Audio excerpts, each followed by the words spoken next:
You're probably wondering why I'm about to deck the 9 hells out of the new Open Lord of Waterdeep. Well, I shall tell you. After Ranulf Ilvaster over there managed to get himself appointed to the Open Lordship, displacing our patron Laurel Silverhand, he organised this inauguration gala here in the Waterdhavian Gallery. He invited us, me, Génie, Oriana, and Alec, to the gala as honoured heroes of the city. It turned out he really wanted us on hand because the Harpers had had some information that the gala was to be attacked. They didn't know any more than that. The gala was, surprise surprise, attacked by Zentarum, looking to score the guests' jewellery. We dispatched them, save for that one over there who we knocked unconscious. It turned out that the attack was only a distraction. Lord Ilvaster's lieutenant, Commander Amatia Morden of the Watchful Order of Mages and Protectors, has informed us that whilst the attack was underway, someone broke into the museum attached to the gallery and stole something called a King's Tear. Ranulf here has just tried to rip into my friend, Cassius Othar, a Harper agent, for not knowing that was a possibility. Now, if you'll excuse me, I have an open lord to lambast.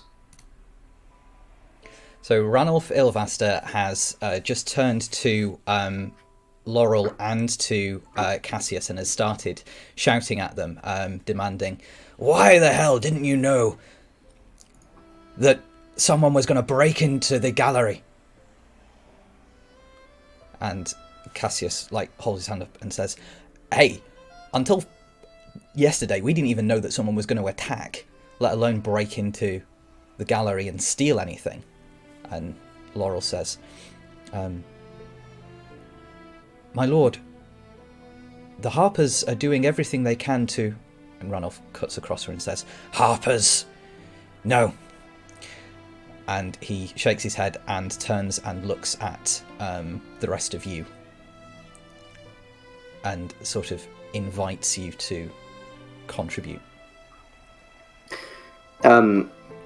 Howl, having previously been about to leave before Lord Ilvaster went off like that, is going to walk up rather briskly, so he's much closer to the discussion going on, and say, "Look, I can't honestly see how Cassius or Laurel would have known that this was a distraction. Apparently, like Cassius said, they only knew yesterday that this was even a possibility. Frankly, why wasn't your security or surveillance in this gallery as well if it was supposedly so important, or the museum where whatever it was being held?" He says, "They were. Whoever did this managed to render unconscious several of my officers." I have a question to the dungeon master. Mm-hmm. Would the Harper agents be general security for the Open Lord of Waterdeep, or would he have his own? He would have his own task force. So he wouldn't. In this situation, it wouldn't be the Harpers who would have to look after the. No.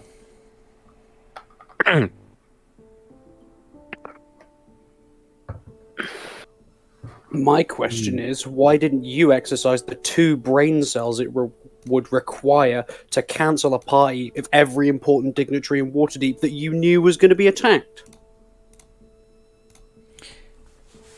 He says, "We didn't expect the party to be attacked. It was just a fear." You had intel that it was going to be. And, instead of just thinking, maybe I won't hold a party to say, "Oh, I'm so great, look at me, I'm the new Open Lord of Waterdeep." Maybe you could have just not done that. He gets quite cross at this and says to you, "It's important that after several years of mismanagement, this entire city knows that someone who can do the job well is in charge." Oh yeah, and if the Zentarum had been here to kill you, you would have been the shortest-serving Open Lord in Waterdeep history. You walked within stabbing range of a man holding a sword. How stupid are you? You're welcome, by the way. a lot of people have turned and are now watching what is going on. Ranulf, make an insight check, everyone who is in the vicinity of Ranulf.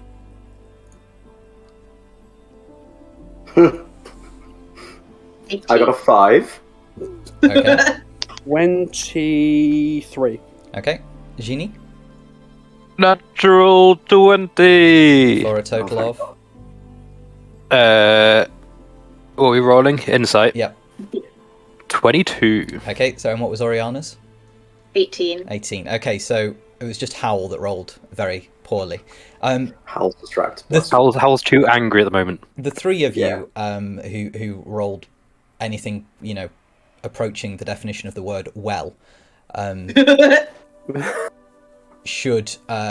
would notice that Ranulf isn't used to being shouted at, and consequently,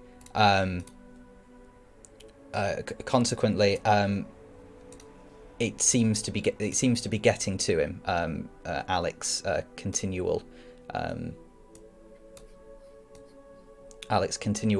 lambasting of him.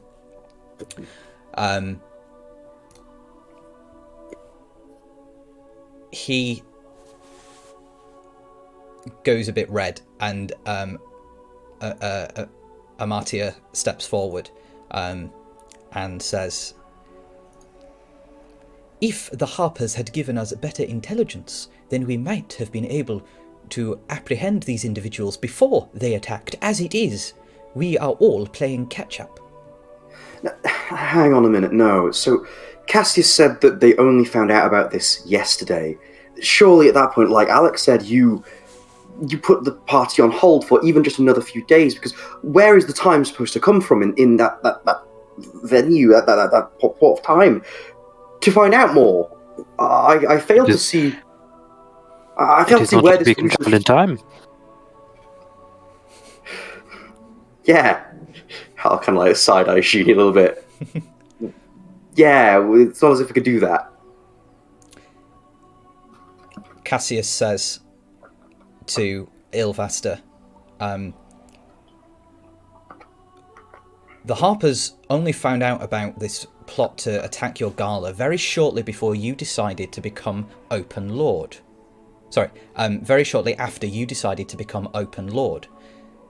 We knew that something was going to be going on in the city, but we didn't know that it was going to be this. How can we have been expected to predict this any sooner, seeing as your conspiracy...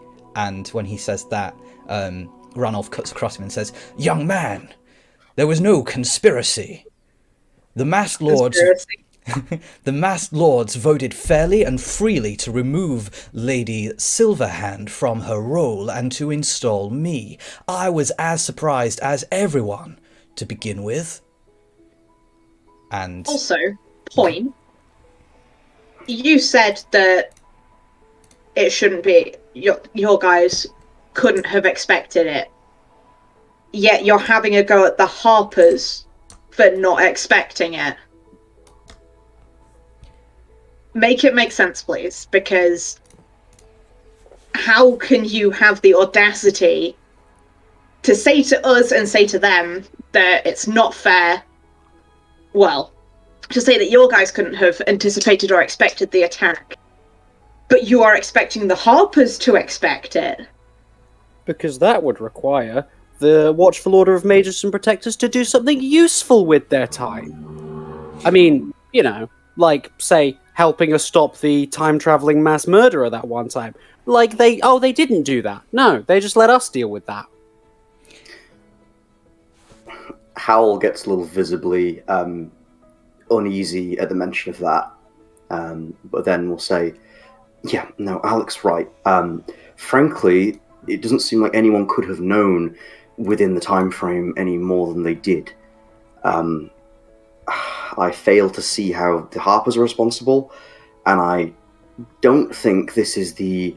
Well, I'll admit, Lord Ilvaster, there's a part of me that thinks, did you go ahead anyway, knowing that they wouldn't be able to find out? Is this... were you trying to cement the Harpers' supposed incompetence here?" he looks at you.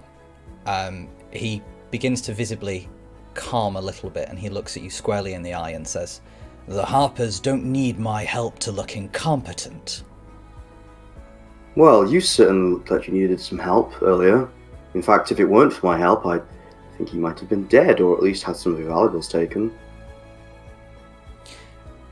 I think he would have been dead. At that, Laurel chimes in and says, "Lord Ilvaster, if I may, it's not in the Zentarim playbook to steal jewels. They're not jewel thieves. They're a covert group that take on missions to benefit themselves, certainly, but attacking the Open Lord of Waterdeep out in the open, it's not really in the Zentarim playbook." And Ranulf gestures to the dead members of the Zentarim that are there and says, "They look like Zentarim to me." And Amatia Morden says, "They are indeed wearing the uniforms of the Black Network. It's unfortunate that so many of them are dead and that we don't have the opportunity to question them, but, my lord, we will make sure that the individual that this party of heroes managed to render unconscious is properly interrogated." And you see that there are city guards like grabbing the unconscious Zentarim and taking them away. Just as they begin to take the Zentarim away, is there any chance I could kind of shimmy a little closer and take a quick look over at least one of the Zentarim, just for anything? Yeah, you have to shimmy though. You got to do like an awkward shuffle. Excuse me. Oh, yeah, sorry, that kind of thing. Just to check if there's anything on them that either A, really confirms to me these are entirely legitimate Zentarim. We've encountered them before, so.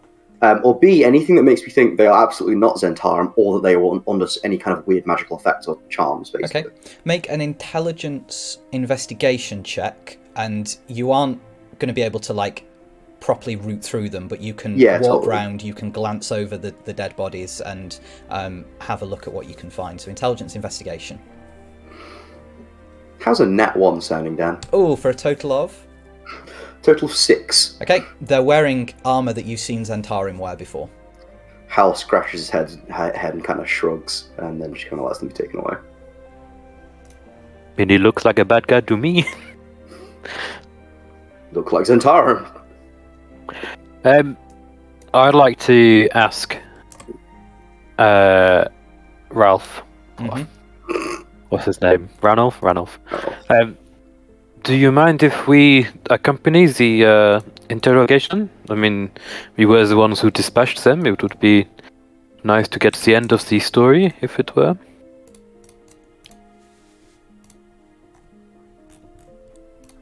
He thinks about it and says, "Certainly, it would only, I'm sure, assist the investigation. He'll be... the Zentarim agent there will be arrested and taken to the castle. You can interview him there tomorrow morning, after we've had a physician see to him."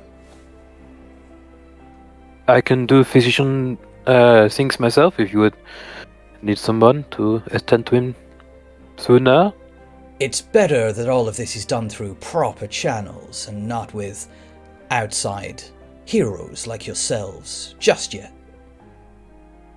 I'll remember that the next time you ask us for your assistance. Our assistance. Do we still have people, like, witnesses from the party around?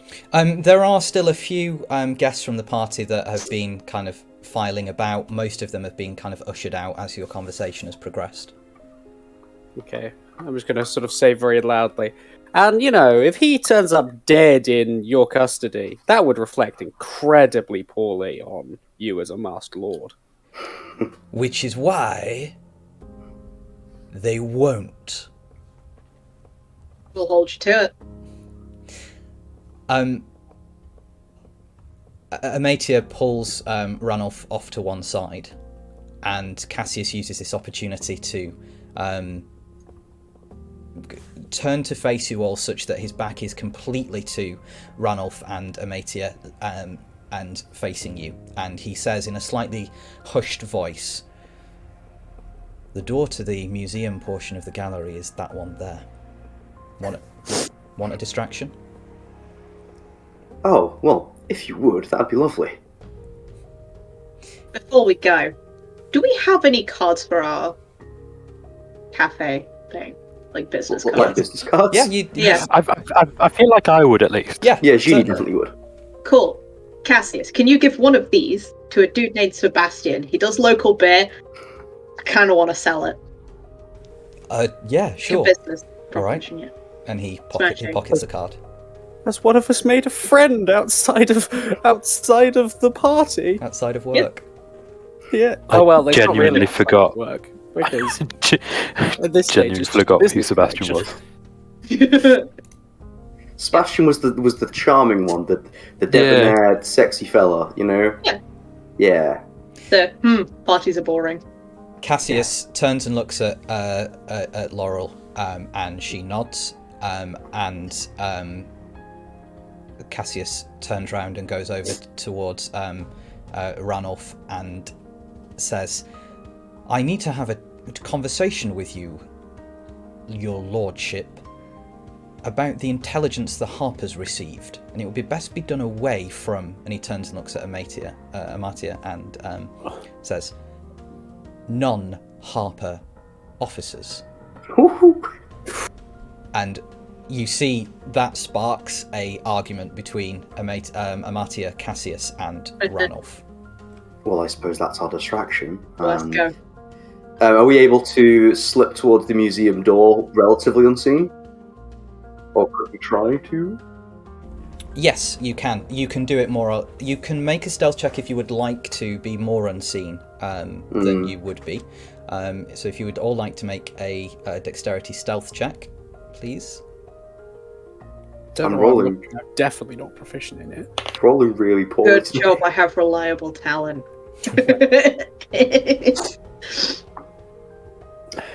I got 11. Oh wait, I have advantage. 11. Mm-hmm. Okay. I got a 12. Alec with the 12, Oriana. 31. And Génie? 10. In common, 10. Okay. Oriana, you are well practiced at being sneaky, and the incompetence of the rest of your party irritates you for a moment, and you kind of like move around very deftly, kind of, ever so slightly off the ground with your winged boots, not making any sort of footfall, and you like Shadow the Hedgehog. yeah.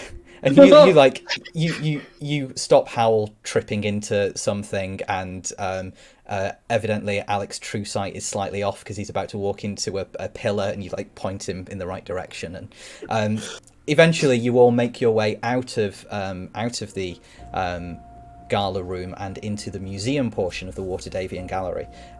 As far as you are aware, Oriana, unseen.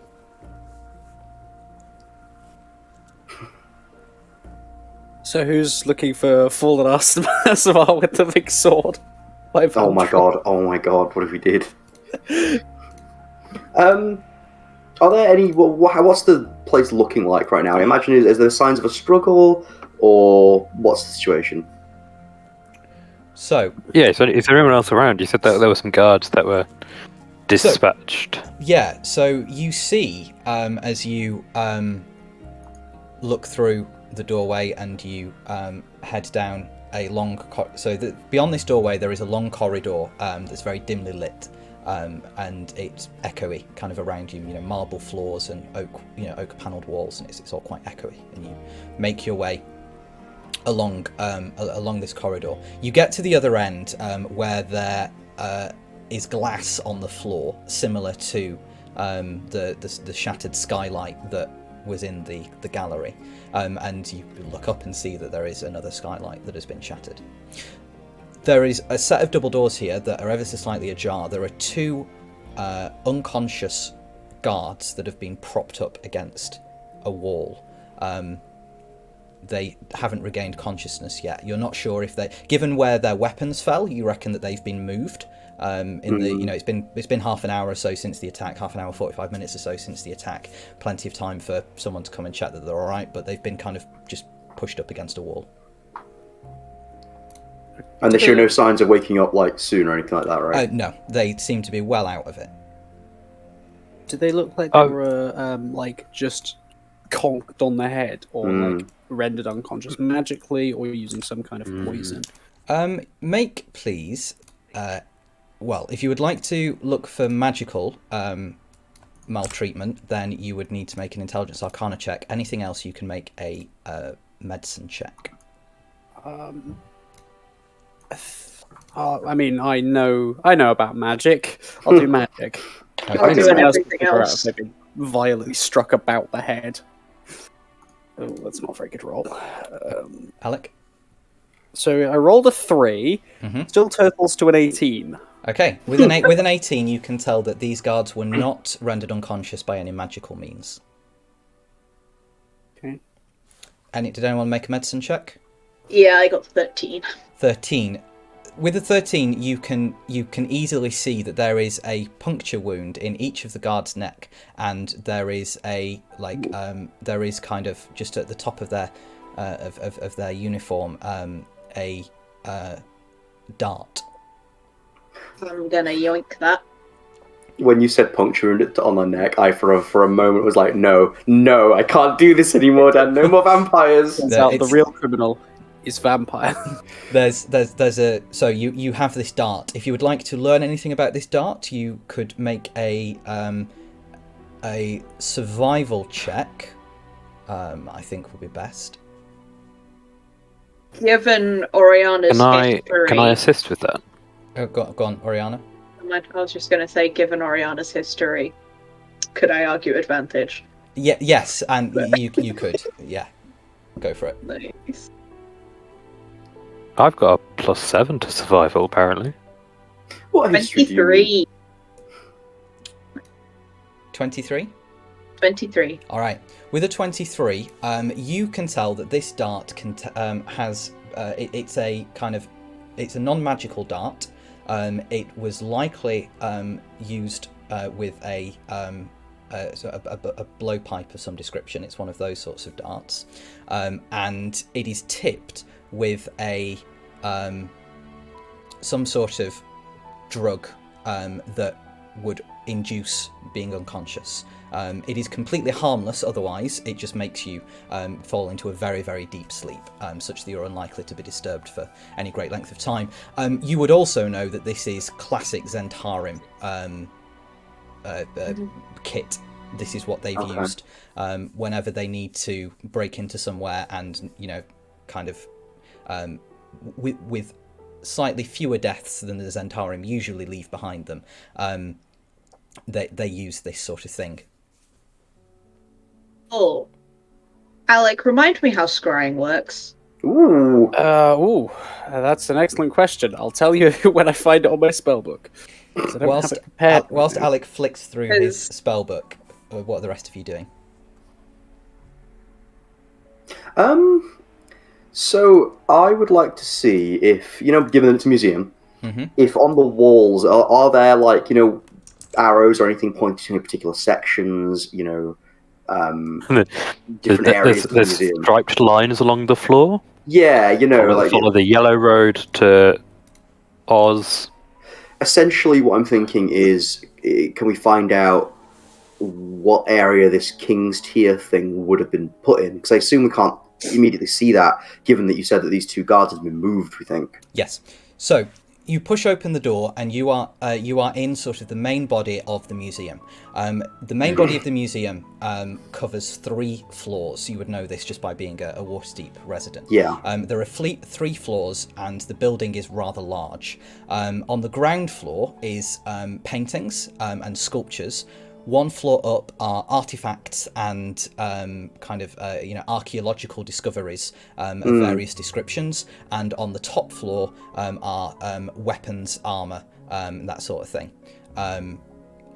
So you would be able to deduce that the King's Tiers would likely be on the second floor. On the second floor. Sorry, the first floor, because it's ground floor, first floor, second floor. On the first floor. Would there? Is there any sort of differentiation between periods of history, or is it all just all paintings, all artifacts, all armor and stuff, or is it like the closer to the door is all in our world would be like Egyptian, and then be Roman, and so on.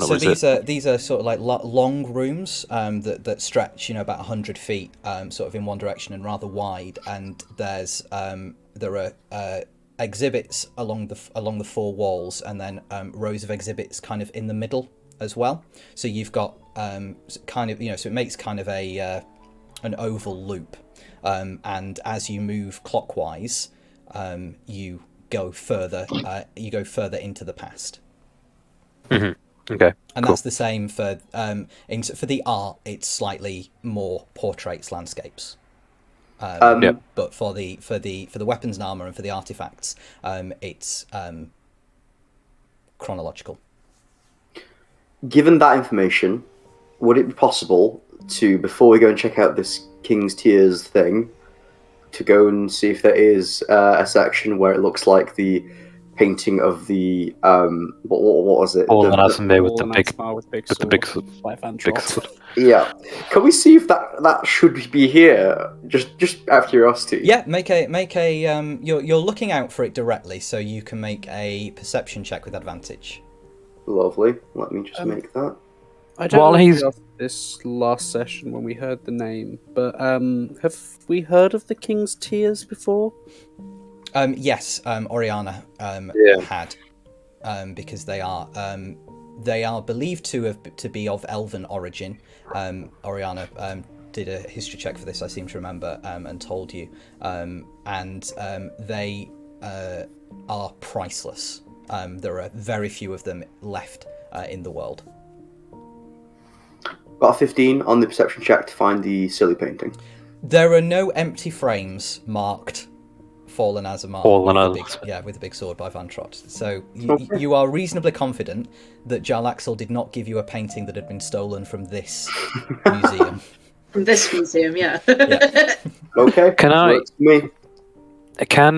While we're looking around, can I be looking at from a thief's point of view where other possible entry points may have been, like whether there's like a skylight in here or fire exits or other sorts of thing. Like you're trying to Hannibal Will Graham yourself into the mind of the killer. Like I'm just like trying to work out why they came through the big window in the previous room and why not straight into this room, sort of thing. Make a survival check. Can I don't have proficiency in it. Never mind. I will allow you to assist because you are a thievy person. But do I get that with advantage? You do get that with advantage. Also, in regard to scrying, you need to look at a specific. You need to scry on a specific creature, and I assume the person who owns this blowpipe dart probably isn't specific. No. When you use a blowpipe, spit goes out, so you have their DNA. Yeah, I have a part of their body which does negate their modifier by -10, but I do need to know who they are. The owner of the spit. Sorted. That isn't enough, unfortunately. Génie, what did you get on your check? 23. 23. So you have entered from evidently a side passage that leads to the room that the gala was being held in. That's the kind of like the equivalent of a function room. The main entry to the museum is on the other end of the large oval, elongated oval that you are at. There are several doors at various different points along the walls that lead off into other rooms, as well as a spiral staircase in the middle of this room that goes up to the next level. There are plenty of other entry points, particularly if any of the other rooms face out, have outside access. Could have come in through any of them. Probably couldn't have come in through the main doors. You can see that they are barred, so it's unlikely that they came through the main doors. You also, don't know what access looks like on the other levels. But there are plenty of possible options. But the thief chose to break a skylight in this access corridor and take out the guards that were there and proceed in this way. so it appears. Another, it might have been a slip of the tongue, but does it look like there was only one or multiple assailants? There's no way of telling. From Okay. the things that we've obviously, I don't know about that. That's the information that Génie has, but just as an observation, from the stuff we've seen and taken note of, this could have been done by one person, arguably. Like one skilled person could have done this. But obviously, we don't know. You would be comfortable assuming that, I think. Yeah. Do we know any? Like Oriana could have done this very easily. Do we know any Yeah. Zentarium agents? Well, we have an ex-Zentarium agent who works for us, who might have some useful information, maybe. I think I still have, and I will pull out from my inventory the hair strand I took from a Zentarium agent we encountered like 8 months ago now. I said I was going to check up on him, and I never did. Is he the one we sent walking across the world? Yeah. Oh god, we did do that to somebody, didn't we? Yeah. Just for... I don't Oh my think he gosh. was competent enough, I'm going to be honest, and I'll tuck it back into my pocket. Right. Are you? I like that he's just loose in your pocket. You just have a single loose in your pocket. Are you going to progress through the museum?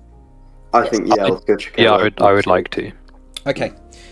You make your way through and up the stairs onto the middle floor.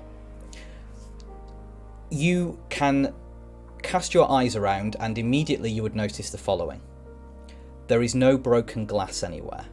All of the display cases are intact. All of the bits of work that are kind of attached to the walls, like huge tablets of stone, some older kind of carved inscriptions, things like that, are all intact. There is no visible sign of disturbance. There are 2 more unconscious guards, and a very cursory examination, because you know what you're looking for. You see that they've been affected by the same sort of Poison dart. noxious dart as the others. The thing is that as you look around the room and you look at all of the artifacts, and you can see various different gemstones, you can see sarcophagi, you can see bits of pottery and jewelry, clothes, stonework, carved artistry. Nothing else is missing, so it appears. As you come up the stairs and you start having a walk round, nothing else appears to be missing at first sight. There is an empty display case that is clearly marked King's Tier, and there is a bit of information about King's Tiers underneath it. The display case is intact and empty. Okay. Display case itself magical? You with true sight, I think, would be able to tell that the display case is magically alarmed, such that if anyone tried to disturb it, they would set off some sort of magical alarm. So... Would something like a portable hole get... No, I don't know how they work, but they're could you make like one way. you couldn't like stick your arm through and... No. Pass wall might work, but that would probably set off the alarm. So, the first thing that comes to mind when I see this room is why did they only take the King's Tiers? If they were able to completely, disarm the security, which evidently they did, and they were able to get the King's Tiers without any degree of resistance, really, it seems, just by having a distraction in another building, or another part of the building, why didn't they take more? Why these King's Tiers? I'd like to read the plaque or the information about the King's Tiers and look for anything that sounds very special, Yeah. It is a battery for a nuclear weapon. It says... That sort of thing. Don't be preposterous, Alistair, that would never happen. It says on the plaque, King's Tiers are priceless, extremely rare gemstones that are found only in the Forgotten Realms. Originally crafted by elves from Arvendor, They are believed to hold the imprint of souls, memories, and information imparted to them by those who possess them. Many of the gems once known to exist are lost to time. This gemstone is one of only 6 known to still exist on Faerun. Okay, so Hal will have read that out loud to Pi, I imagine. Does it say where the other 6 are? Or the other 5, I guess. Does it? It does not. Cool. It does say at the bottom, this tier property of the city of Waterdeep. Right, so that bit where it says, could you reread that part to me, Dan? That talks about it having like information or Souls. something. Yeah, souls, that part. Are believed to hold the imprint of souls, memories, or information imparted into them by those who possess them. Okay, Hal's going to sort of tap on the plaque at that point and say, right, so this is definitely why they took this then, right, and nothing else. The King's Tears or whatever must have information or something of its previous owner in it that's valuable to the Zentarum for some reason. If we find out whose memories or soul or whatever was inside this thing, then I imagine we could find out, you know, Why they wanted. And also, and Hal will like do a bit of like a looking around to make sure no one else is listening.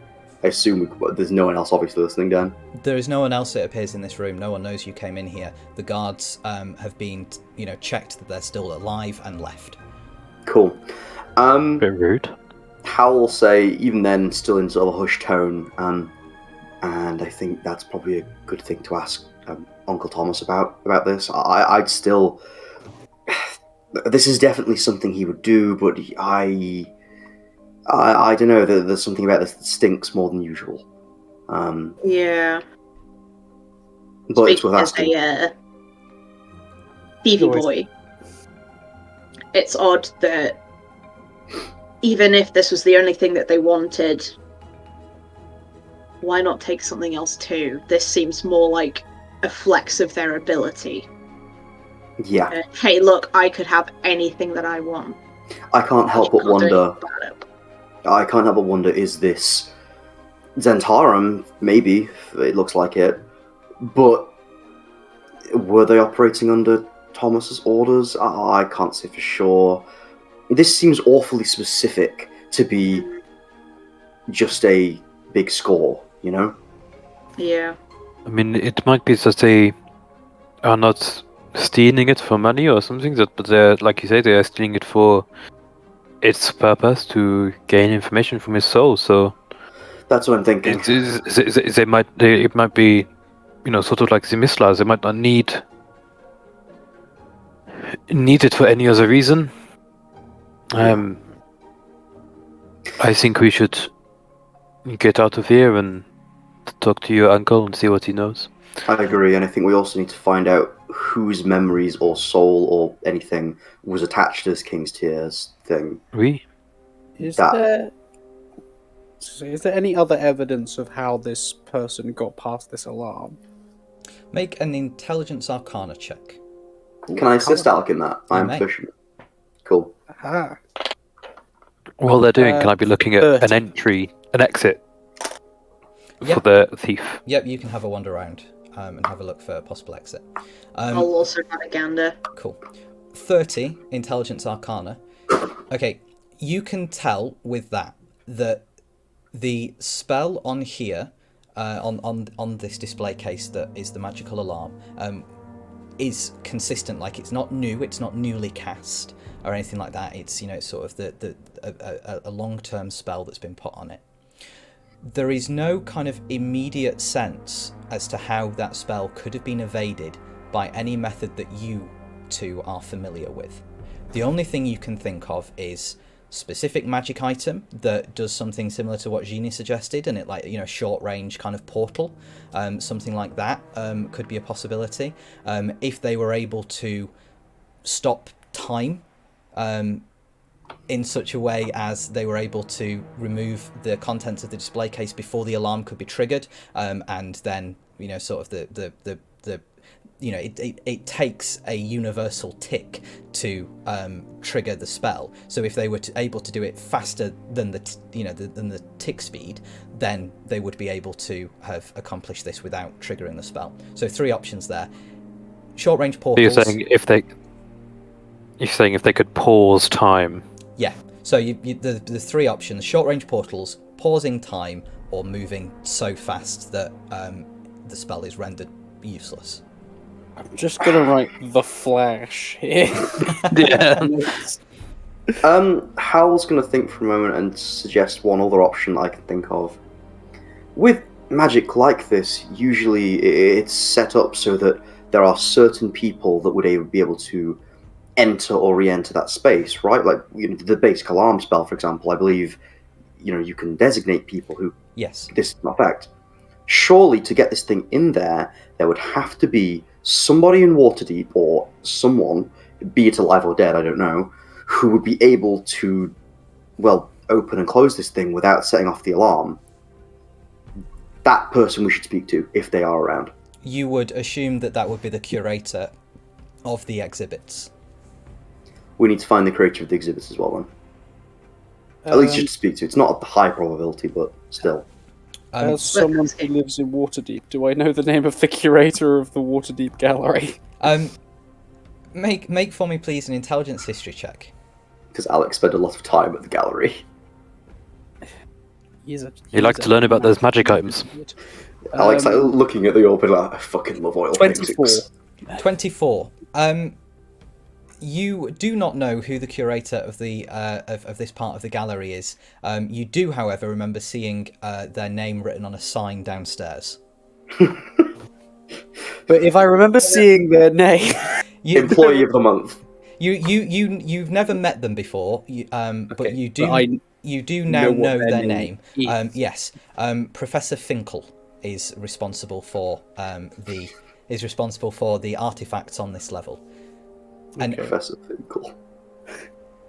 yeah, an eminent historian. Génie and Oriana, you were looking for possible exit points. Yeah. Yes. There are. I'm assuming they couldn't have gone back the way they came through the skylight. You didn't notice a rope or anything like that when you were down there. Having a look around on this level, make for me please a survival check, but either one of you with advantage or both of you. What's your plus? +3. Ah, I've got +7. Yeah. So that's a 15 plus 7, or a 14 plus 7. 22. 22. You can tell that because there are no windows on this level, there are some doors that go off to, when you open them, small cupboards. You cannot find any points of egress on this level. It's possible that there are points of egress above you, and there are, several points of egress below you. They could have gone through any door. Is there any, like a scrying, constant scrying of into the security office, like a man who sits there, like a closed circuit scrying station. Fuck is a circuit? To be fair, a circuit would be a thing we're aware of, just not in the context of electricity. You would know that is likely to be something that would be in the gallery. You don't know where it is. If you would like to go and have a look for it, you can. I would, please. Let's go have a gander.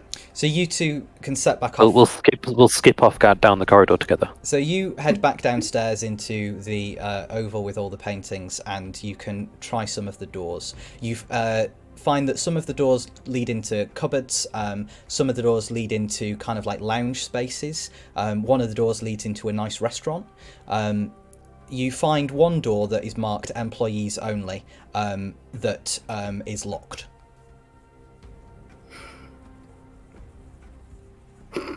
Go pick it. Okay, make a dexterity thieves tools check. We're breaking into the Waterdeep Gallery. I would like to knock first. I would like to knock on the door first. Okay, you knock on the door and wait a moment. Nothing interesting happens.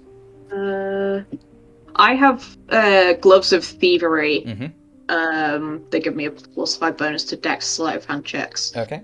And dexterity checks made to pick locks. Yep. So should I just roll sleight of hand? So no, because this is a thieves' tools check. Because do you have proficiency or expertise in thieves' tools?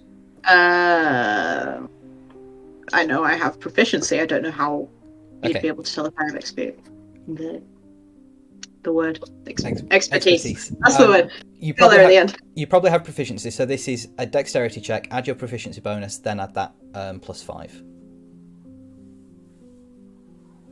Okie dokie. Dad, did you just insert the name of a real employee of the British Museum? Yes. 27. 27. You pick the lock. Not the British Museum cameo in our D&D game. Come on now. I mean, Does that mean I was making fun of a real person's name? Yes. I'm so sorry. This man looks like he works looks like a D&D NPC. You I love can't it. throw me a name like Professor Finkel and you not go, oh, Professor Finkel, and then tell me it's a real man that I've just insulted. Wow. Dr. Irving It's a Finkel look. is curator Yeah. of it's either Near East or Mesopotamian portions of the gallery. Did you know this off the top of your head? Yes. Why? Goodness. Impressive. Why are The you research you do, Dan, that's amazing. Anyway, getting back to D&D, you pick the lock. Nice. We never left you inserted him in. You're the one who said him. Cool, let's go. Okay, you open the door. This door leads down another series of... It's a toilet. It leads down a corridor with another series of doors, including things like, kind of like staff room, offices on this quite long corridor that kind of loops round and climbs up a level. There is one room that is labelled security. That door is also locked. As we're going around, is there any? Can we hear anyone in the staff room, in the other rooms you said? Make a perception check. Go. Miles taking his shirt off cam. Well, Getting very hot under the collar. Gonna get banned from Twitch. You do not hear anyone behind any of the other doors. I got 31. 31, you do not hear anyone behind any of the doors. Nice. The Let's whole keep going. place seems to be reasonably deserted. does it not seem a little strange to you that one of the most priceless pieces here was just stolen, and They're not pouring over the CCTV. there is nobody? We have just broken into this gallery again, and Can I have a peek in some of the rooms? Yeah. So Nice. the rooms that you can open, including kind of like a staff common room and some of the offices, all appear empty. Well, all when you look in them, they are empty. They are reasonably clean and tidy, but are obviously still very much in use. Some of the offices are reasonably unclean. Papers everywhere, books lying open, sort of thing. Nothing looks like it's been rummaged through or anything like that. You've got a very keen, it's not perceptive rogue ransacked. eye. It's just No. a well-used room. Just a well-used room. The door to the security office is locked. You do remember as well, by the way, that the theft was only discovered. It's been probably at this point about an hour since the attack occurred. The attack was over in less than 30 seconds, thanks to you all. But Not to brag. the robbery was discovered about 15-20 minutes after that. There hasn't been that much time because they've been dealing with the guests for them to begin to investigate. You reckon, Génie, that they just made sure that the guards were okay, but left everything else in situ, which means that they're likely going to be on their way back. I like the idea that Alec and Hal were looking at this case and looking at this plaque and doing magic investigation. They look up from the plaque and Génie and Oriana have just disappeared. Yep. Yeah. Maybe Génie and Oriana were stolen. My God, they're still in the building. The door to the security office is locked. I would like to knock on it, please. Okay, you knock on it. There is no response from within. I'm gonna pick it. Okay. Dexterity thieves. I'm going to tools knock check. again. I'm going to knock again very loudly. You knock again very loudly. There is no response. I do not understand why you would leave the security room unattended 25. after a moment like this. You pick the lock. The door swings open. Inside, you can see that there are spheres, crystal ball spheres, placed on a desk, and you can see various different portions of the museum and the gallery in these spheres. You can see Alec and Howl, for instance, magically kind of having a look at this display case whilst you are there. There is slumped on the floor, having fallen out of a chair, an unconscious security officer. Does he look like he has been attended to like the others had been?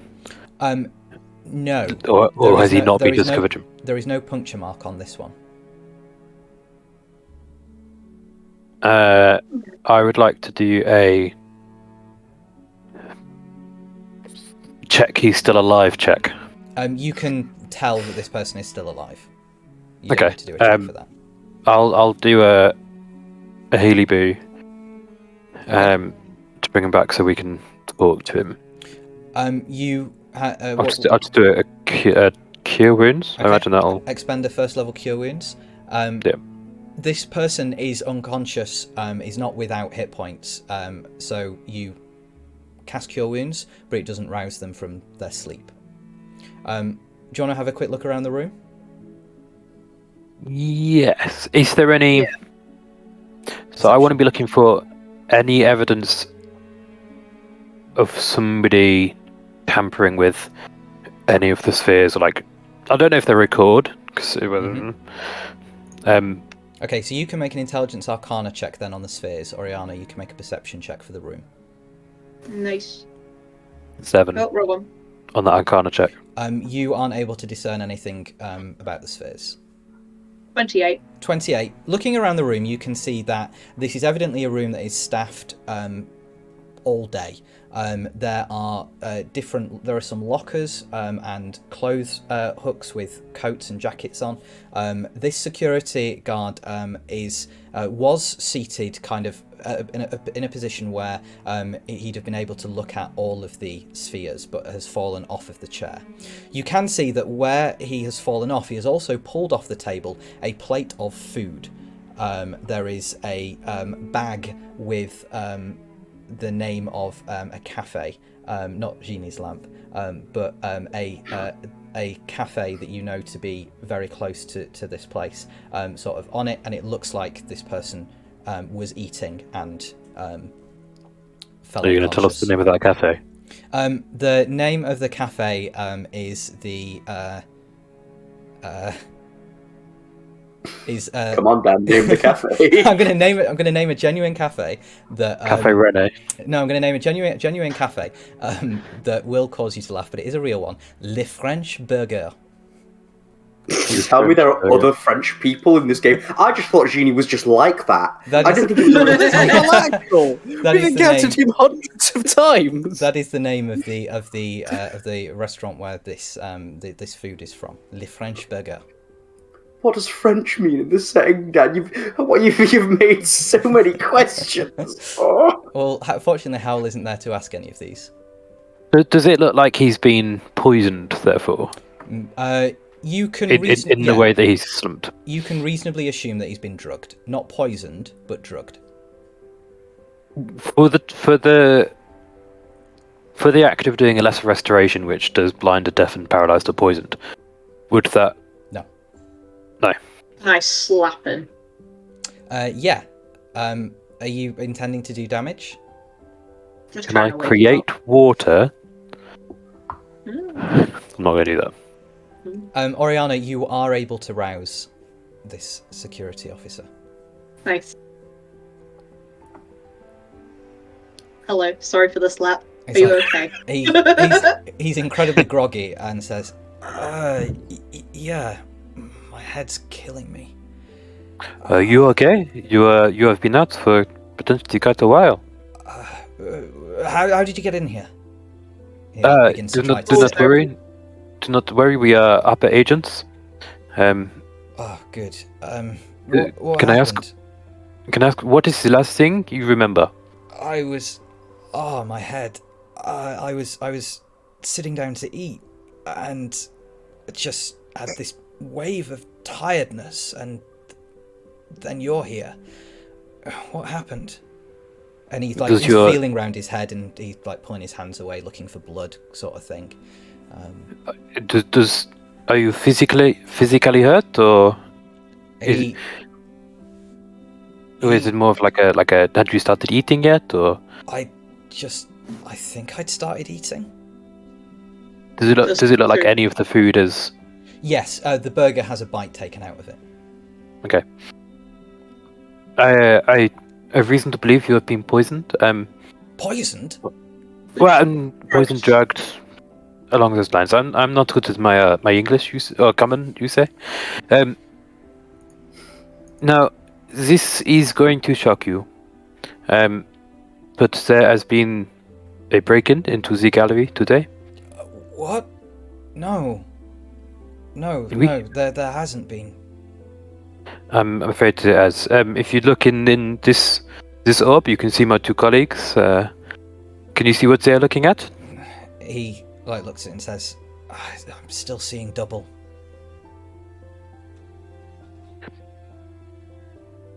King's Tear gone. Got stolen. Oh. We're trying to figure out what happened. He says, he kind of slumps back in the chair and says, "I'm really sorry. I don't remember anything.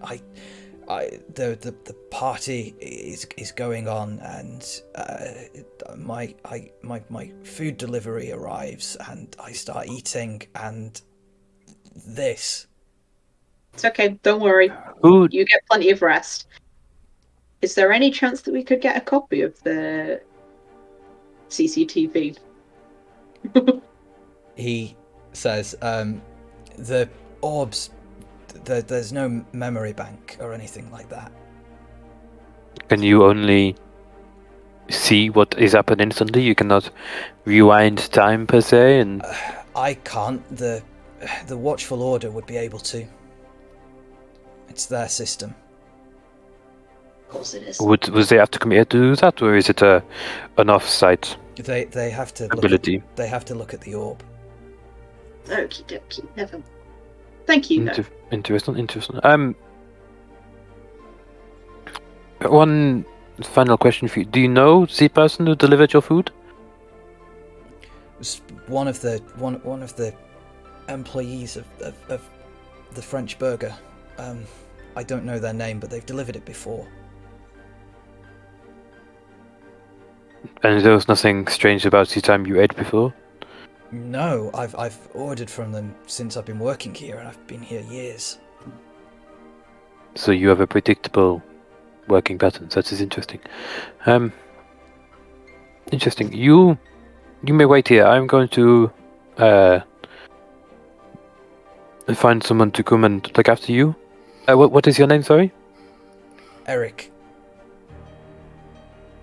He says, "Can you ask them if they can bring anything for my head, and also some food that isn't drugged?" Hey, have this. And Oriana will pull out some of the rations that she has. Okay.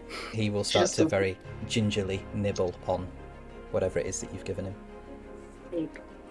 Probably just some random shit. Like cured meats. I will bring out baguette. There you go.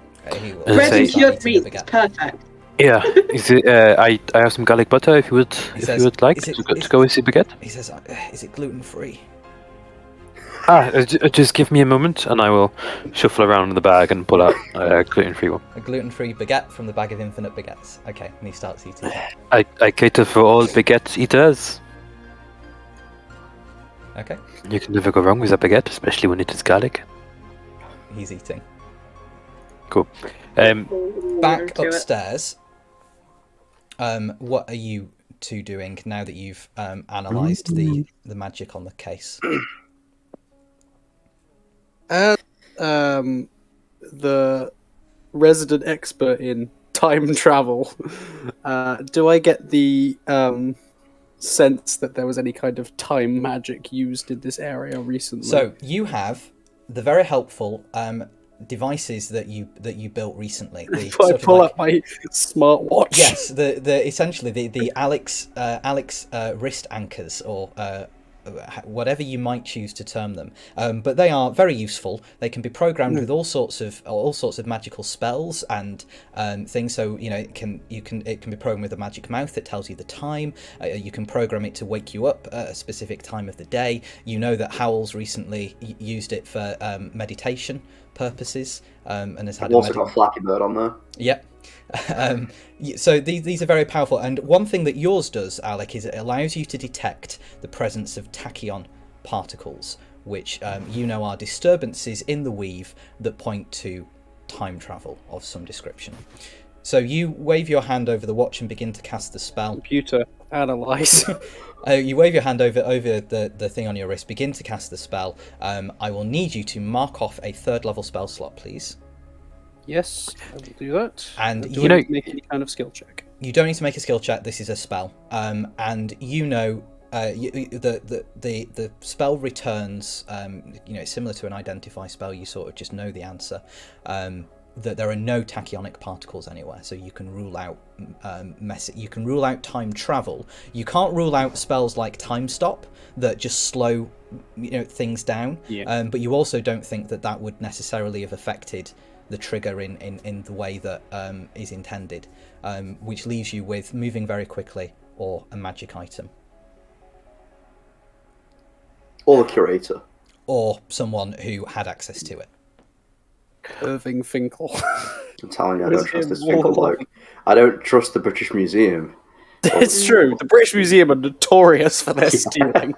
The Waterdhavian Gallery, however, has slightly less ethical problems. Only slightly, but yeah, the British Museum don't steal from themselves; they steal from other people and display it. Well, we can cross out the British Museum as a possible. Well, no, we can't cross out the British Museum because they could have stolen it. Before we get too far into that, let's focus our efforts on finding who stole the King's Tears. British Museum. Can I, in the security room, work out if there's a way to turn off? Not that I want to do it, but if there's a way to turn off any security. Make alarms an intelligence investigation check. And I'll ask Eric as well. Okay. No, I'm not asking him to do it or tell me exactly how, but just work it out. What did you get on the check? Investigation. Yeah. An 18. An 18. You don't see anything that's labelled like deactivate security system or anything like that. You mean there's not a big red button that says deactivate? No. No. And Eric, between mouthfuls of garlic gluten-free baguette, says, "No, they have to be dispelled by the Watchful Order or by the curator." Interesting. Merci. That makes sense. So, what I'm getting from you is the Watchful Order, or the ones who sort of provide security in a way? Yeah, they run the security for the gallery and pretty much everywhere in Waterdeep these days. So, I'm gonna to one side to Ariana and say, so if someone wanted to infiltrate the Watchful Orders, they would be able to get in anywhere if you think about it. Yep. And given Amartia's attitude, I think she'd be a bit eager to let a wizard sign up, so it wouldn't be hard for somebody to get in. This is very true. Are you reconvening? Reconvene. Yes, I would like to. We'll reconvene and then I'll sort out trying to find someone for Eric. Okay. When we regroup, Howell will immediately, fill in Génie and Ariana on the, we would have ruled out time travel and what, Howell and Alec have been doing.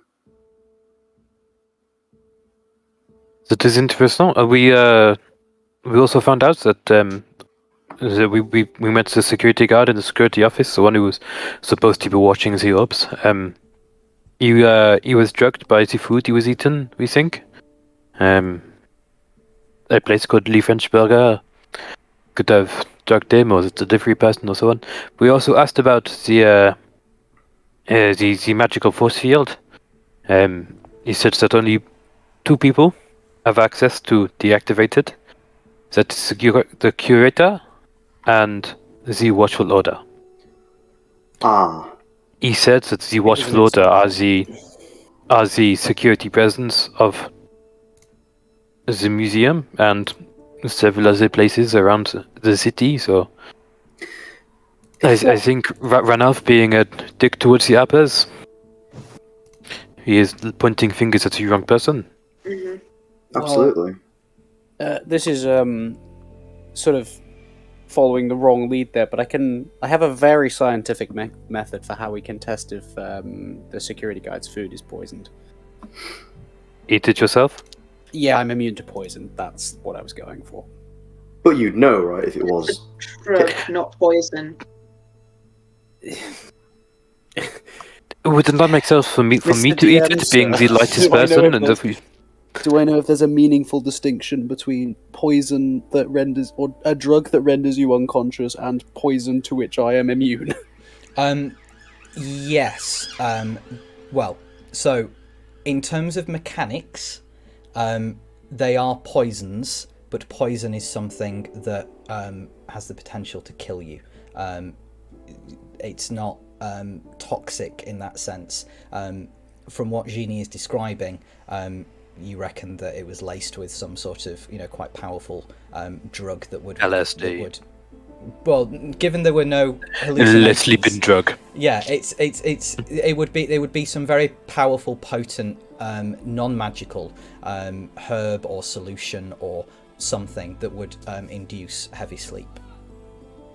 Okay, I'm just thinking because I know before I have had like similar herbals, and they have not affected me. So This is true. It's unlikely that this sort of thing would have any effect on you, given you are undead. It can't affect. It affects a biological process that does not occur in you. Do you know that something isn't affecting you? No. well, I was thinking, would I be able- No, he wouldn't know whether anything would have affected him had he been alive or not. The only way to check would be either to eat it and see what happens, or to run some sort, kind of like try and examine it in close detail with an apothecary, with an apothecary, and find out what's going on. I mean, Oriana, you can brew potions, right? It's experimental. I can make Well, chloroform, that's about it. Take half, Chloroform and health potions. we take half of his meal. We run tests on that. We do a science montage, and then if that doesn't work, we take it to a professional. Sounds good to me. I've also got the darts to try and get shit from, so Do you want to Did go you back take and his lunch from him? yeah, let's go old back one. and take the food. you can go back and get the drugged food? It's like, hey, sorry, we're going to Allegedly take this. drugged If you food. want a new place to eat from, here you go, and give him a card for ours. Okay. Like, we can guarantee this food won't be drugged. So he's like munching on gluten-free garlic baguette, and he's like, "Oh, thank you, yes," and carries on. Before we go, who is the name of your manager? He says, names. Yeah. John Johnson. It's like, well, no, it was an Job Eric, so choice. we need an F, Dan. We're up to F. Frank. He says, my manager is Frederick Petrovich. Nice. Frederick Petrovich. Am I going to bother writing that down? Given that Dad didn't already have a name for him. Was it Fred Frederick, Petrovich. and he's like security manager. Yes. Or is at least this guy's manager. Is he the security manager? Yeah, operations kind of thing. Runs quite a lot. And then above him would be the curator, I suppose. Yeah, the general curator of the museum. And is that Professor... Finkel. Are you just checking your memory?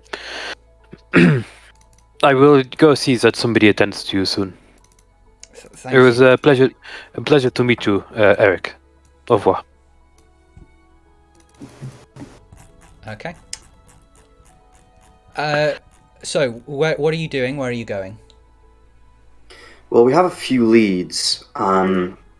We need to decide what to pursue. I think the fact that we need to find out what person was associated with this King's Tears thing at some point, because that will give motivation. But then, in terms of the how, I think we should try and get those security tapes from the Watchful Order. Yeah. But I'm not sure how we do that. I'm gonna try and find someone to come and tend to Eric, so he's not alone Okay. in the security office. Who are you approaching to do that, given that nobody knows you went in here? We'll wake up another one of the security guards. Familiar face. Although, They can help each other. yeah, I feel like if they've both got drug-induced hangovers, maybe getting them after each other is a bad idea. I'm telling you, put Shrek on, all of them are takeaway, they'll both be fine. I'm The last time gonna this guy had a takeaway, it was drugged. I'm gonna head back towards the delivery. main room Yep. where the party was, Yep. and not go into the room yet. But if I meet anyone on the way, or So when you get back towards those doors, there is now coming through them several city guards and someone who you can identify as a member of the Watchful Order of Magus and Protectors, not Amartya, but wearing the robes of. And they stop when they see you, and the mage says, "And what are you doing in here?" bonjour. I came to make sure that everyone was okay. Did you know that the main man in the security room was unconscious the entire time of the attack?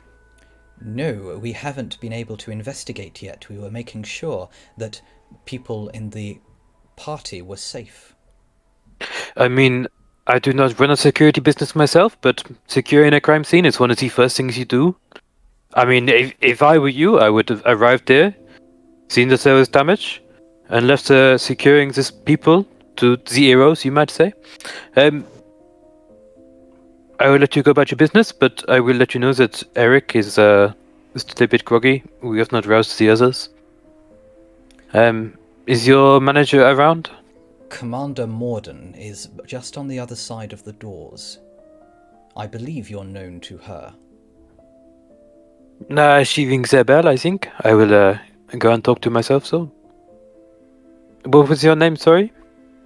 He says, he says, Greg. He says, "My name is Captain Barlow." First name Gary, I presume. And are you in charge of the investigation around here? Or No. it is I'm in charge of securing the crime scene. Oh, well, you're doing a great job then so far. you are, I must say, the best person to be in charge of this crime scene. Without a doubt, no more things will get stolen now that you are here. And I will walk past. Okay. Are you all just walking out? Yeah, just filing out, but I'm Alright. not giving this person any mind. Okay, you make your way out, and are you doing anything once you're back in the gallery, or are you leaving the place completely? Is Lord Ilvaster still around? Lord Ilvaster is not around anymore. Of course he isn't. What about Already if the guest is it's- still around. is so Cassius- Imelda no? So yeah, Amartya is talking to a few members of the Watchful Order just off to one side. Cassius is leaning with his arms propped against the bar, just sort of like looking in your direction. What's this spellcaster's name again? I'm really bad with names. Commander Barlow is the... No, this is one. Imolden or... Amartia Morden. Amartia Morden. Yeah. As we walk through the door, Mhm. I'm going to say, excuse me, Commander, may I have a moment of your time, please? She turns No, and I walks don't up to talk you. to her. Can I go walk over to talk Yeah, to you Cass? can go off to Cassius. I'll go I am with Alec. sure you are aware that security at this gallery is provided by the Watchful Order, is it not? It is indeed. Then, two things. How come... Sorry, before I carry on, did the guards that were darted, they look like Watchful Order people or No. general security? They were general security. The magical security is provided by the Watchful Order. Okay. The individual employees, not so much. If you have... Two things. If you have such magical artifacts in the building, why is there not more than one security guard? Why is the crime scene not locked down the moment that there has been a massive robbery? Why is it that a priceless object gets stolen and everybody leaves the room? She says, And secondly, okay. you knew that it was the Watchful Order who provide security for this building, not the Arpers. Why are you going on against the Arpers when it is not us who have caused any issue? The Harpers failed to appreciate the scope of the incursion here in advance. We rely on the Harpers to give us that information. As for the security system here, you need not worry. The entire place was locked down before you broke into my crime scene. The entire place was locked down before the Zentarim, as you say, broke into the building. Do you think that us walking through a door is any worse, any better, than the Zentarim breaking down a glass ceiling, taking out 7 or 8 of your security employees, poisoning a man in the security office, getting past your, as you say, invincible system to steal one of your most priceless objects? She looks down at you and says very curtly, "Lessons will be learnt," and then walks off. I'm sure they will be. I'm not sure by the right people, however. Over by Cassius, what's going on? So as I walk up, I'm gonna reach over the bar, grab a random bottle of some kind of very strong alcohol. Yep. And look at Cassius. Go, technically, it's an open bar, right? As I'm opening. He just goes, "Yep." Neat. I mean, I know you don't provide security for this place, hence why the staff here are so incompetent. But do you happen to have? Would you be able to get an employee list for the building? He says, "Yeah, we can set some Harper resources onto doing that." He says, "Laurel's already asked me to start up a side investigation away from the prying eyes of Commander Morden." I think that'd be a good idea. Can I basically lean over the bar? So if Cassius is sort of facing one way, I'll be leaning over the bar facing the other so that other people can't see my face or anything. And Drowning your sorrows in a drink, sort of thing. Yeah, but I'm not actually going to be drinking right now. But Howell is going to, in like a low tone, basically relay what we've found out to Cassius and put in particular emphasis on saying, we have a few ideas about how the barrier on the King's Tears' display could have been gotten around, but one thing of note is that obviously the Watchful Order have the ability to do that.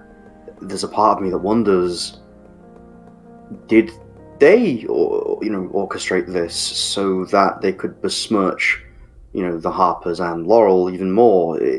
In a way, would that not be the most fitting way for Lord Ilvaster to cement his doing away with that? he says, I wouldn't be at all surprised. I'm going to go back to Harper headquarters and see what other bits of information I can get. We'll be in touch. I'll send Jarlaxle to the cafe when we've got some information. Well, I also intend on speaking to some people as well, and I'll kind of give Cassius a look as if to say, I'm totally not going to go and call my Zentarum leader uncle to ask. And then I'll say, but, you don't have to just send Jarlaxle, you could always visit yourself at some point. He begins to blush and says, Nice. He says, yeah, I'll bring the information myself. And he turns, grabs the bottle off Alec, takes a swig, hands it back, and then leaves. You could just take this with you. Oh no, he's gone. I reach over the bar again, grab the most expensive bottle of alcohol I can find, and then I hand Howl the opened one. Howl will take it, seeing that Cassius just drank from it, and kind of like eye the rim of the bottle, kind of like nervously, kind of looking side to side, and then we'll take a sip and then look a little bit embarrassed. Ooh, creepy. Indirect It's like you just kissed. Indirect kiss. Well, Are you heading back to the cafe then? I think so. I think we've exhausted There's not basically much everything else we can we from can do. here. Yeah. I have a feeling, I say as the four of us leave the building, that Ilvaster will not be inviting us to his next party. Making your It's way lost. back to your cafe, you can get settled to work out what's going to happen next. That is a good point for us to take our break. So we'll have a 10-minute break and be back at 25 to 9. So just over 10 minutes time. We'll see everybody shortly. Bye.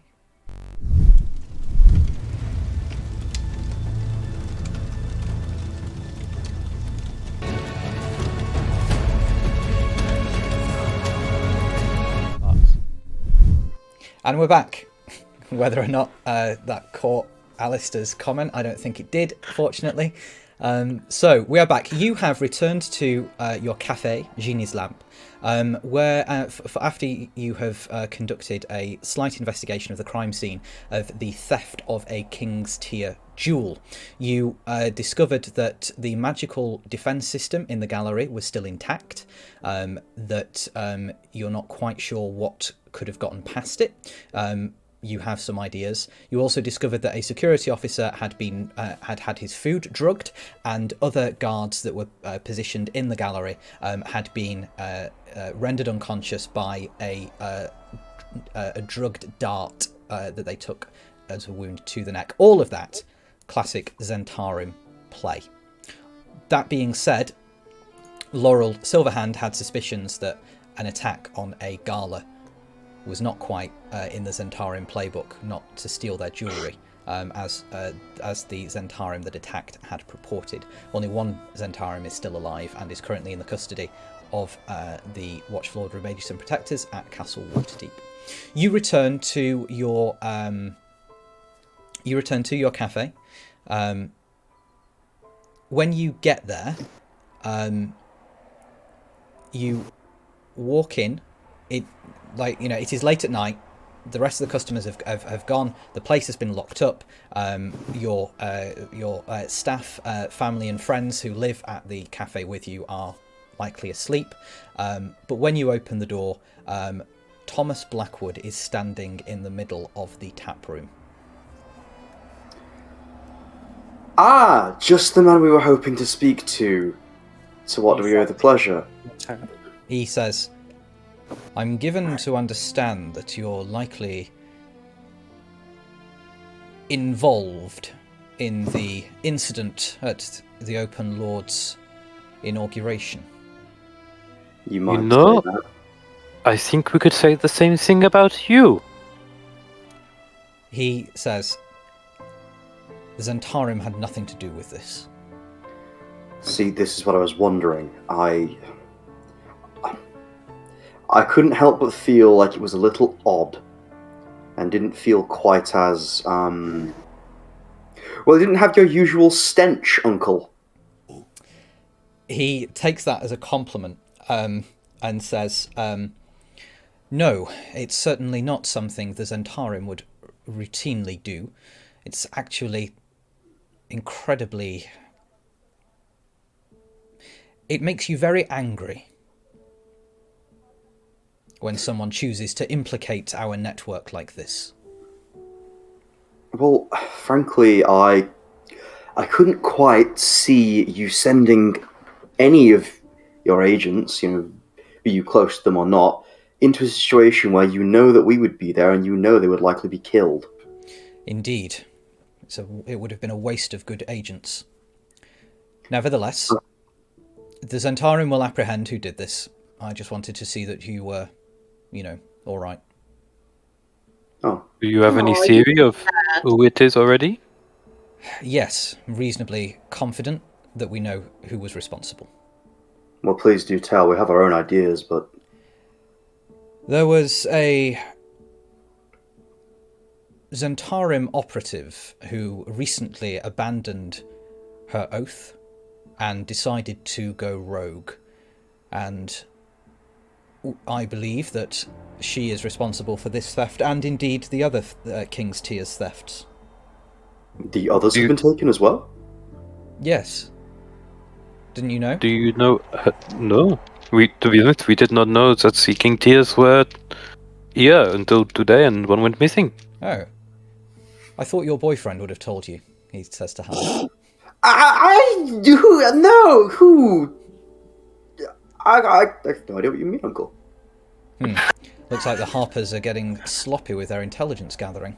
Yes, 20 days ago and again 10 days ago, sets of King's Tears were stolen elsewhere in Faerun. Right, okay. That's... You said you had an idea of who? Yes. This ex-agent, do you have a name? Yes. May you tell us it? That rather depends. Are you going to attempt to go after them yourselves? It's your mess. That rather depends which answer is going to get you to tell us and which one isn't. I won't insult you by assuming that you won't involve yourselves in this matter. I will tell you that the Zentarim are looking for this rogue operative, and when we find this operative, they will face Zentarim justice. Despite their renunciation of their oath is binding until death. Therefore, they are still under my command. If you were to assist in their apprehension, I would give you the opportunity to question the rogue before they face imprisonment in the Black Citadel. You're about to tell us that the rogue agent is our co-worker. I'm going to kill you, Dan. He says, I'll give you their name and what information I have if you promise, if you swear, that if you apprehend this agent, you'll deliver them to me, and only to me. Allow me... Over Alex's dead body, we will hand them to you. Well, that's the opposite. What? I was just going to say that, frankly, I have no desire to hand this person off to Lord Ilvaster. I don't think he's competent at all, and he might even be more than incompetent. That said, whoever has done this sent multiple people to their deaths into a situation where they should have known that lethal force would have been used. As far as I'm concerned, they owe their life. You can do what you want with them. Any objections? None from me. I here do solemnly swear that if we capture this thief, we will hand them over to you, and only you. Thank you. The thief is a Zentarim agent named Cecile Dubois. Oh, thank God it's not Lyra. Oh my God. I was really scared that we were going to have to hand off Lyra. He says, Ms. Dubois was quite senior under Manchun, and I'm given to understand that she was supposed to inherit the Serpent Ring when Manchun decided to eventually depart his leadership of the Zentarim. When I took over the Zentarim, Miss Dubois was rather insulted by that and chose to renounce her oath of allegiance, claiming that she swore allegiance to Manchun and not to me. She misunderstands, of course. She swore allegiance to the network, to the Zentarim, and to everything that the organisation does. So she has decided to sell her services to the highest bidder. Whatever it is she's doing, she's stealing king's jewels. We don't especially care how or why, we just want her caught, and for her to stop framing the Zentarim. We don't want that much outside scrutiny at the moment, not whilst other things are ongoing. You are a very knowledgeable person who has knowledge of to the underworld, you might say. If the King's Tears were to fall into the wrong hands, what sort of thing could they be used for? I understand that they hold the souls and knowledge of past beings. Unfortunately, these jewels are rather prized by people who simply like the look of pretty things. Fundamentally, they're useless. They contain possibly the imprint of individuals who have chosen to record a part of their memory or a part of their identity in them. Unless you shatter them, you can't release that information. So people keep them, leave them in museums or on their shelves. And they're useless.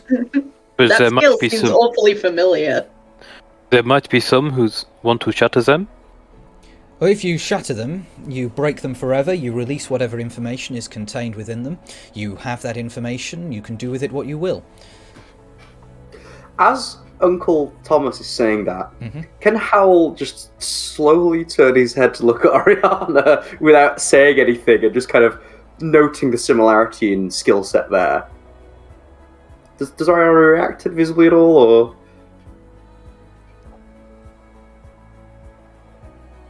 She'd probably be careful about it, but she'd probably subconsciously reach for the vial that she has, just kind of like, that's awfully familiar. Shaking that off. Just like catching Howell's eye, just like, I don't know. Shaking the idea off, Hal will turn back to Uncle Thomas and say, Uncle, you said that this Dubois person, they sold their skills to the highest bidder. Do you have any ideas about who this bidder would be, this person who, would employ, was it Cecilia Dubois? Cecile Dubois. No, we don't have any information as to who her current employer, if any, is. She left the organisation some 3 months ago.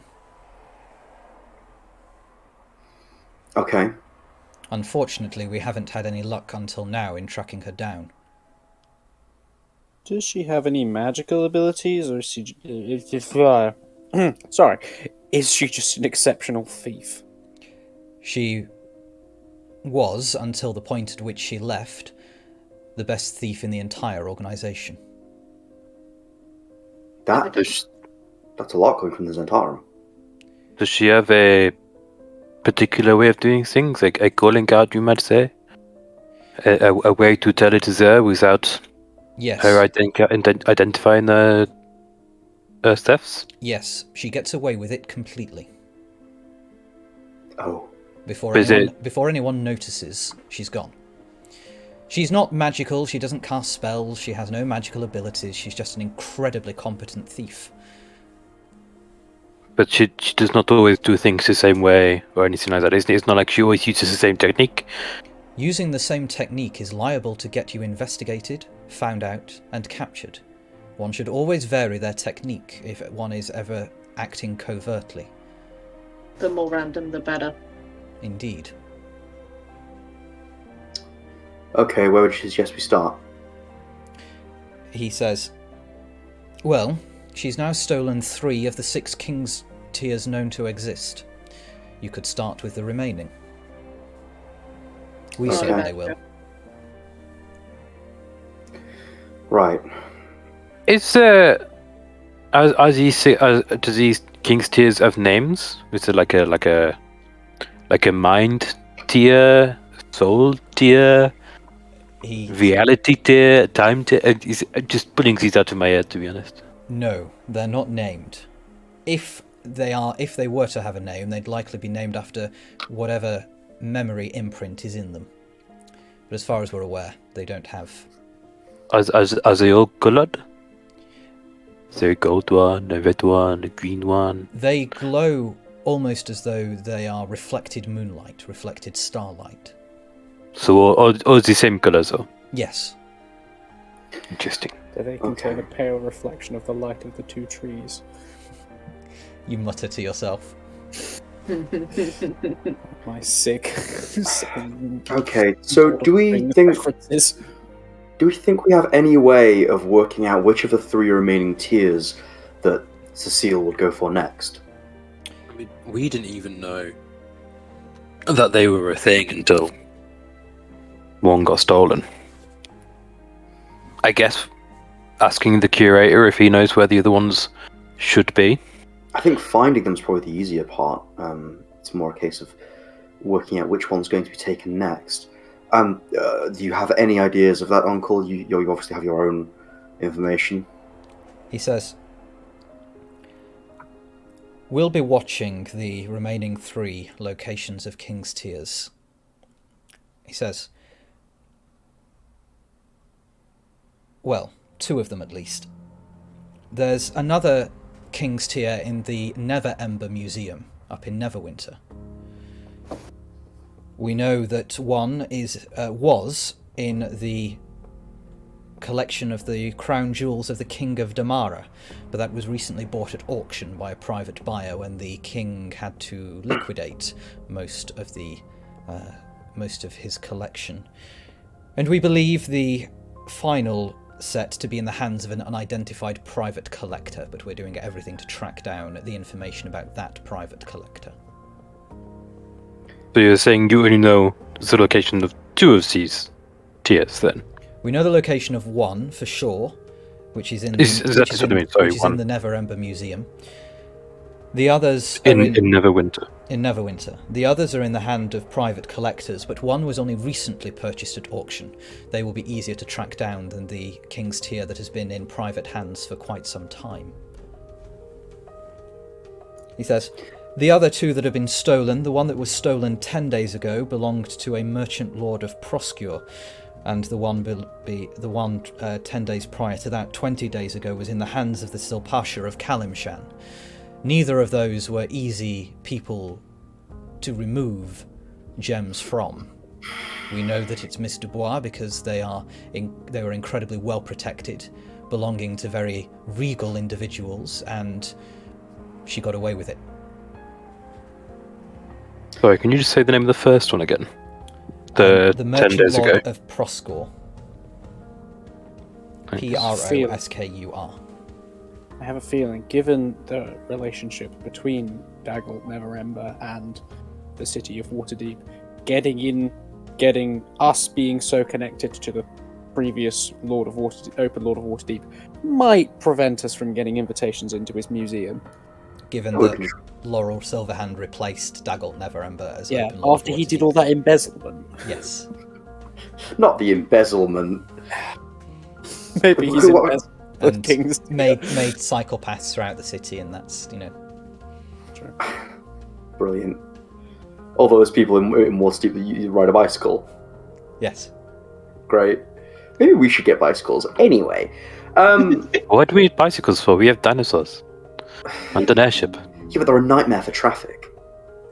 The dinosaurs, No. I mean, not the airships. The airship is is- horribly inefficient in terms of travel. Anyway. The dinosaurs are a nightmare for traffic for us, the people. We just walk over them. Yes, exactly. Anyway, right. Well, might I suggest something then, Uncle? You may. Well,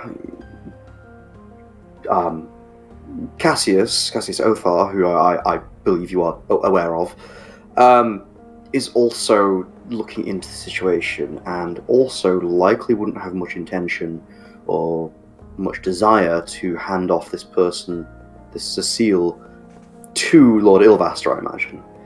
I'm half tempted to suggest you speak with Cassius and, consolidate your efforts a little bit. It might help with the investigation as a whole.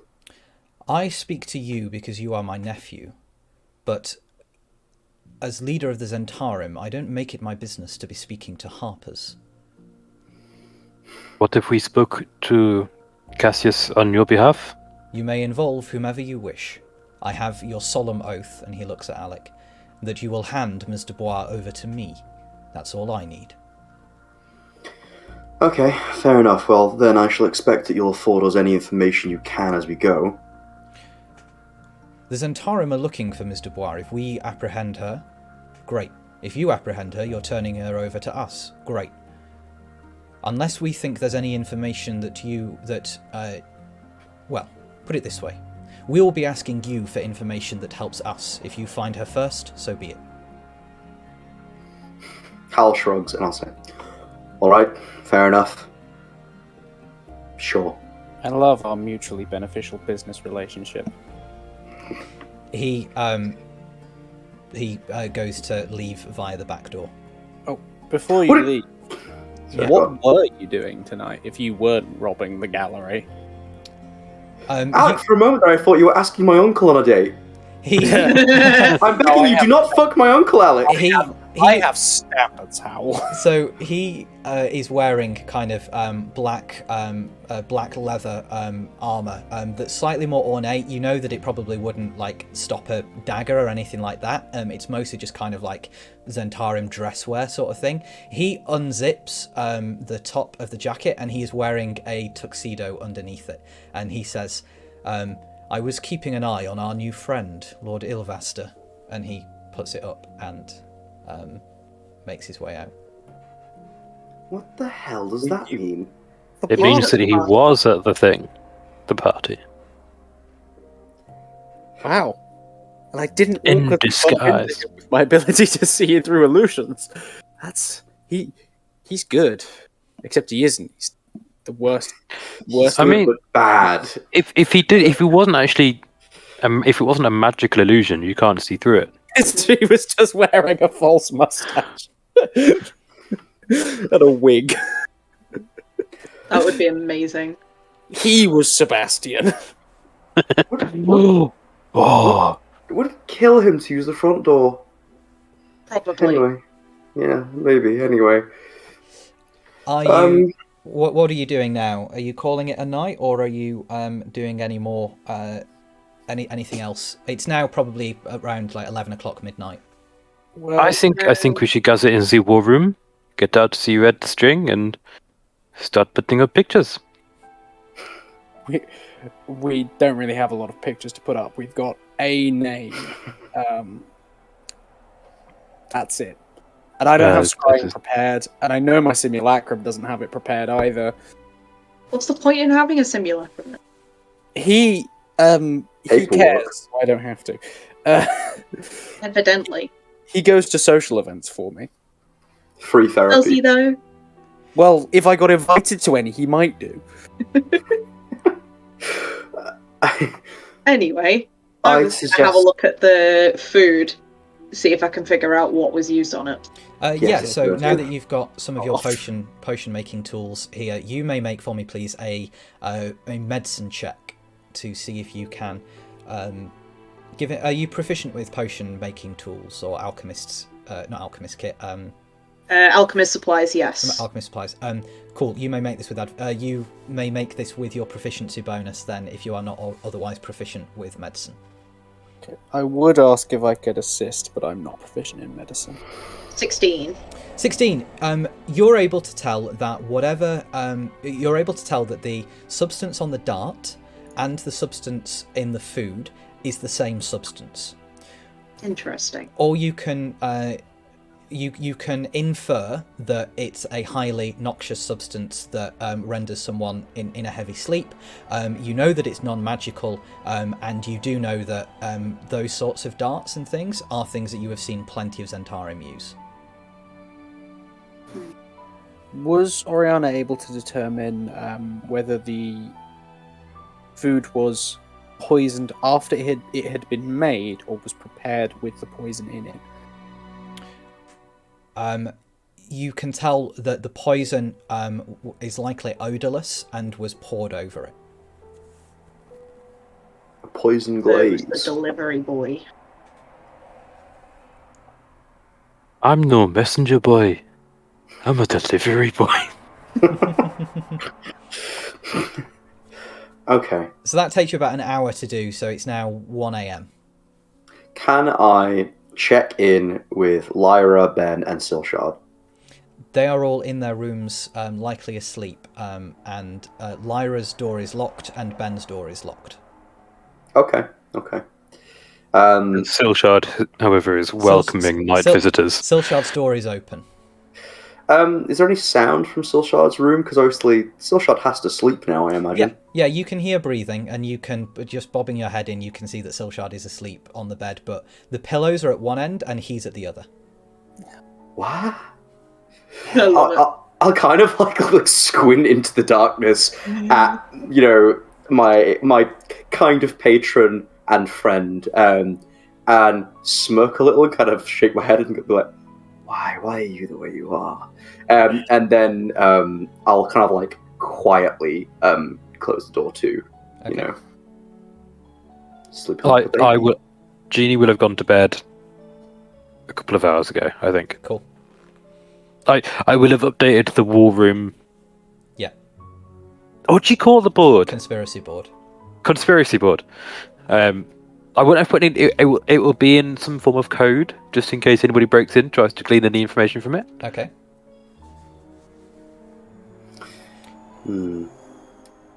Okay, yeah, I think at that point, Hal is going to think about, obviously, the events of the night, but then also Hal's thoughts are going to drift somewhat to Amalia Castellanta. And Cathius. No, not quite. Not quite those kind of thoughts.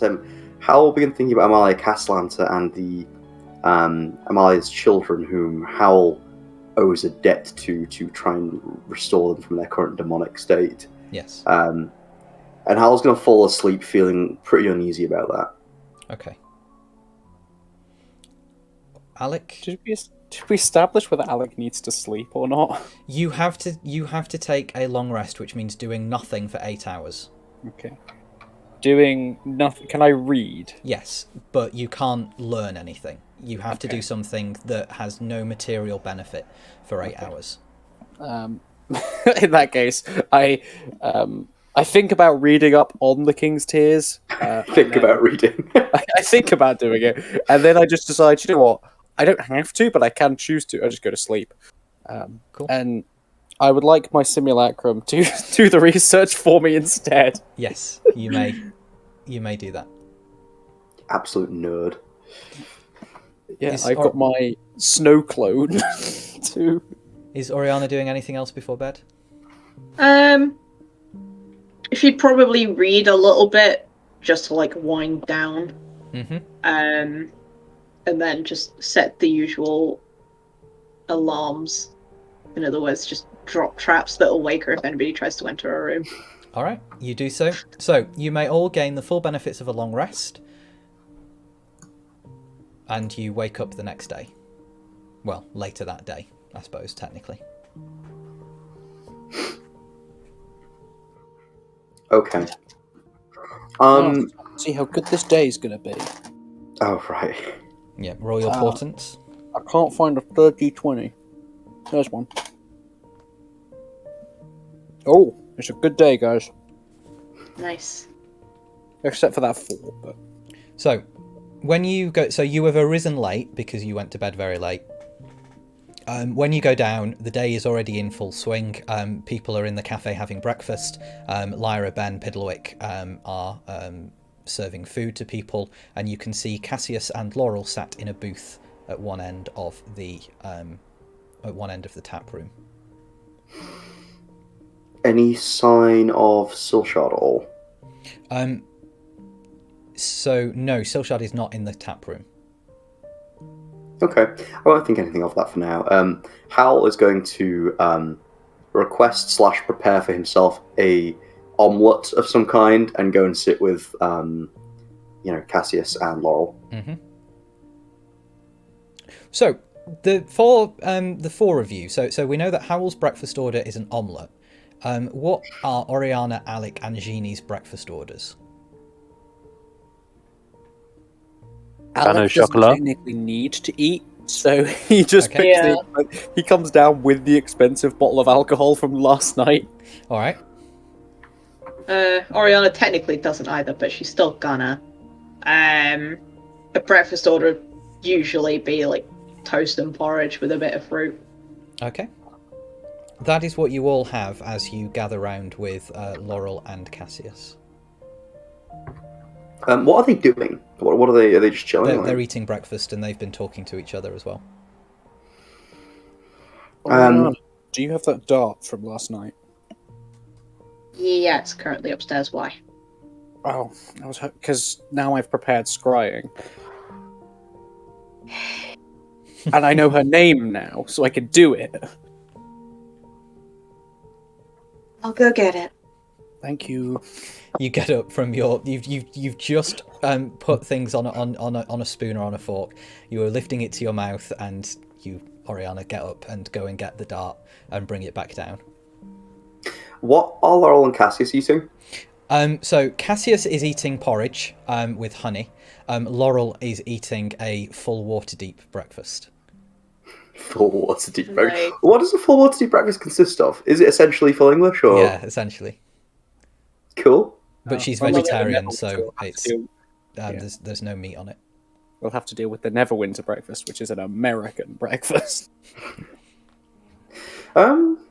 Okay. So Hal, with a mouthful of omelette, or will go to speak, realize he has omelette in his mouth still.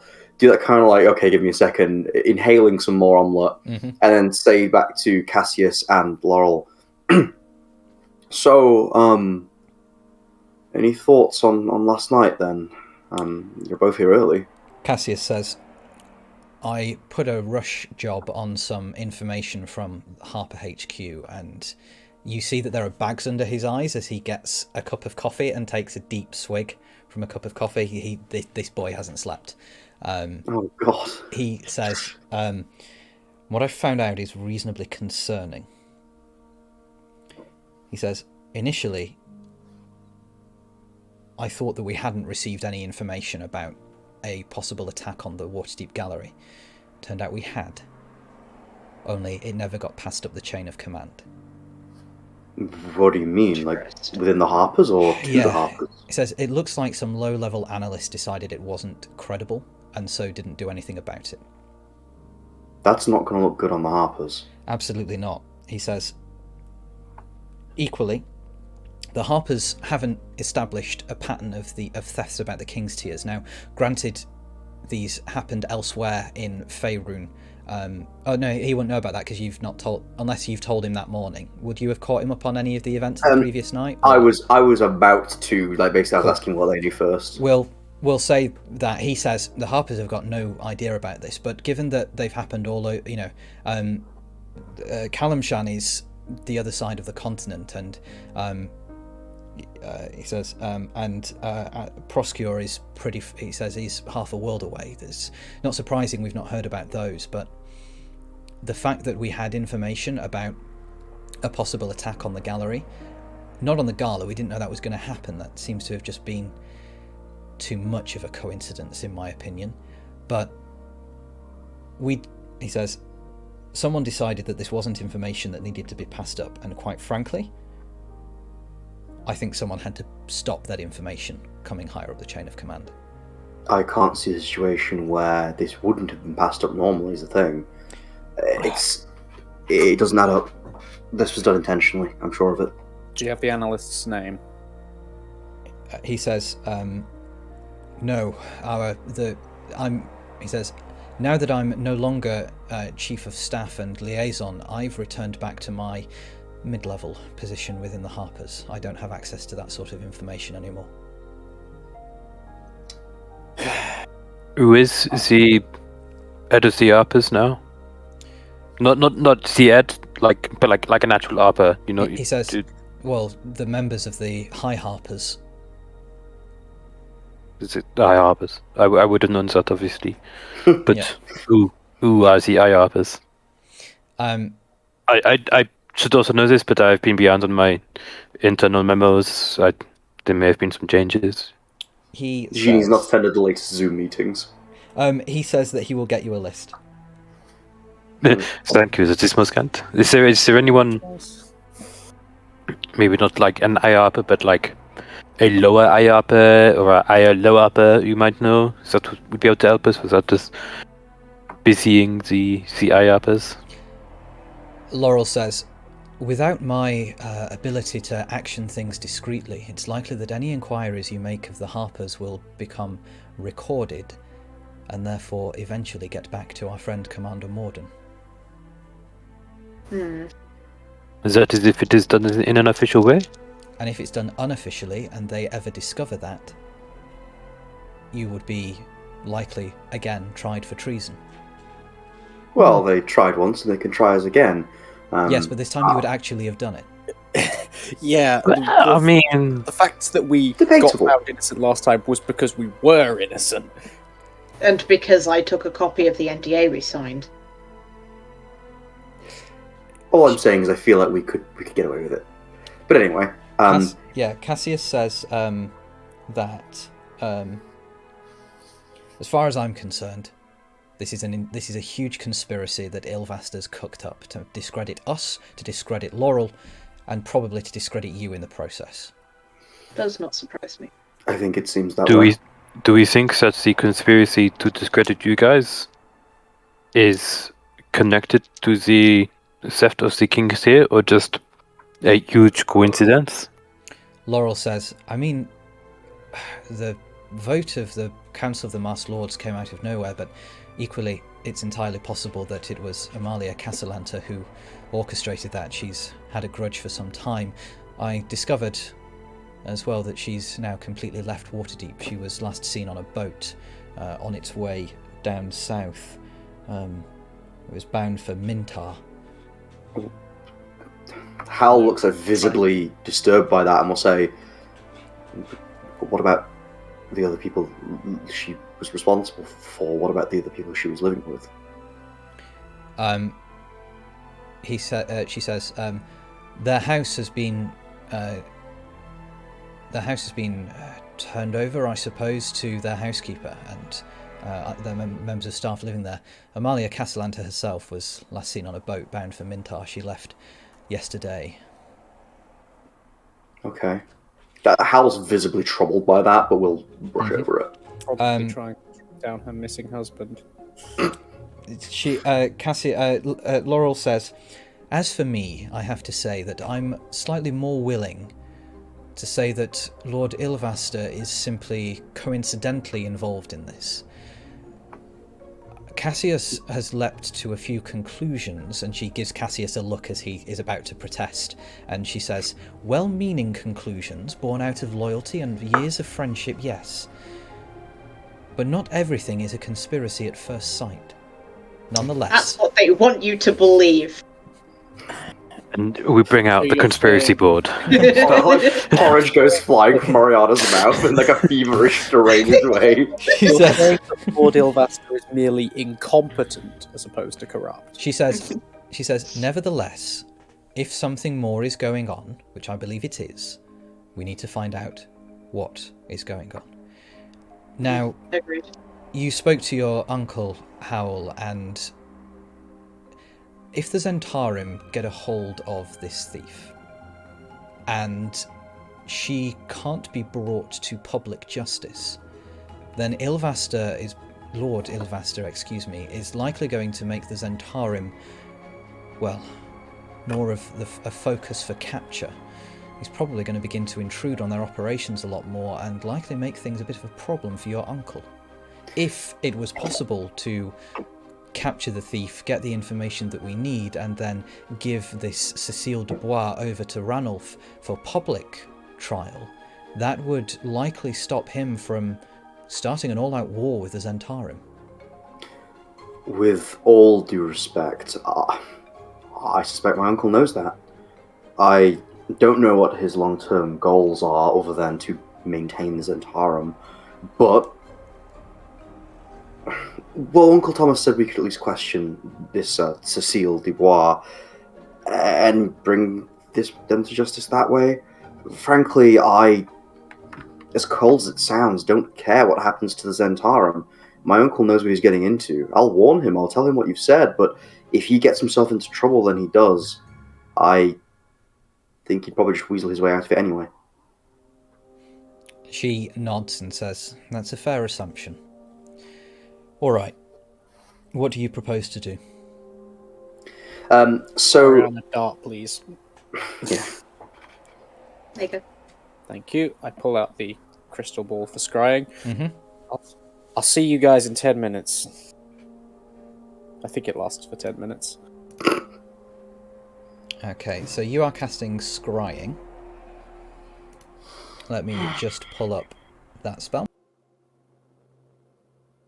Target must make a wisdom saving throw, which is modified by how well you know the target. So in this instance, so so you have heard of the target, so they have a +5 to their modifier. You do, however, have their DNA, as it were. So so it's a -10, so they get a -5. I also to this. have a possession, because the dart is theirs. Yeah, I'll give you that. So that's -14 + 5 is -9. 9. She will have, so this is a wisdom saving throw. It takes you 10 minutes to cast it as well. Yes. And you can concentrate on it for up to 10 minutes. And she needs to make a wisdom saving throw. Okay, she fails the save. So you can see. You create an invisible sensor within 10 feet of her. You can see and hear through the sensor as if you were there. You see what you gather to be a room in an inn or a hotel of some kind. It is very posh and plush and looks reasonably expensive. You can see that she is still asleep. That she has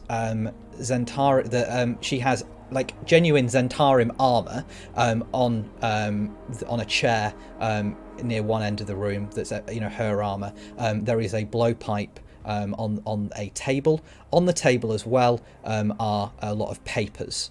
Can you move the sensor or see anything else through it? Rules as written. First save creates an invisible sensor within 10 feet. You can see and hear through the sensor as if you were there. The sensor moves with the target remaining within 10 feet of it for the duration. Well, as long as you remain within 10 feet of the target, then I don't see why you couldn't have a little wander round in your mind. So if you would like to, you may make for me, please, an intelligence investigation check.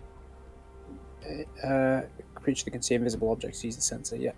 Intelligence investigation.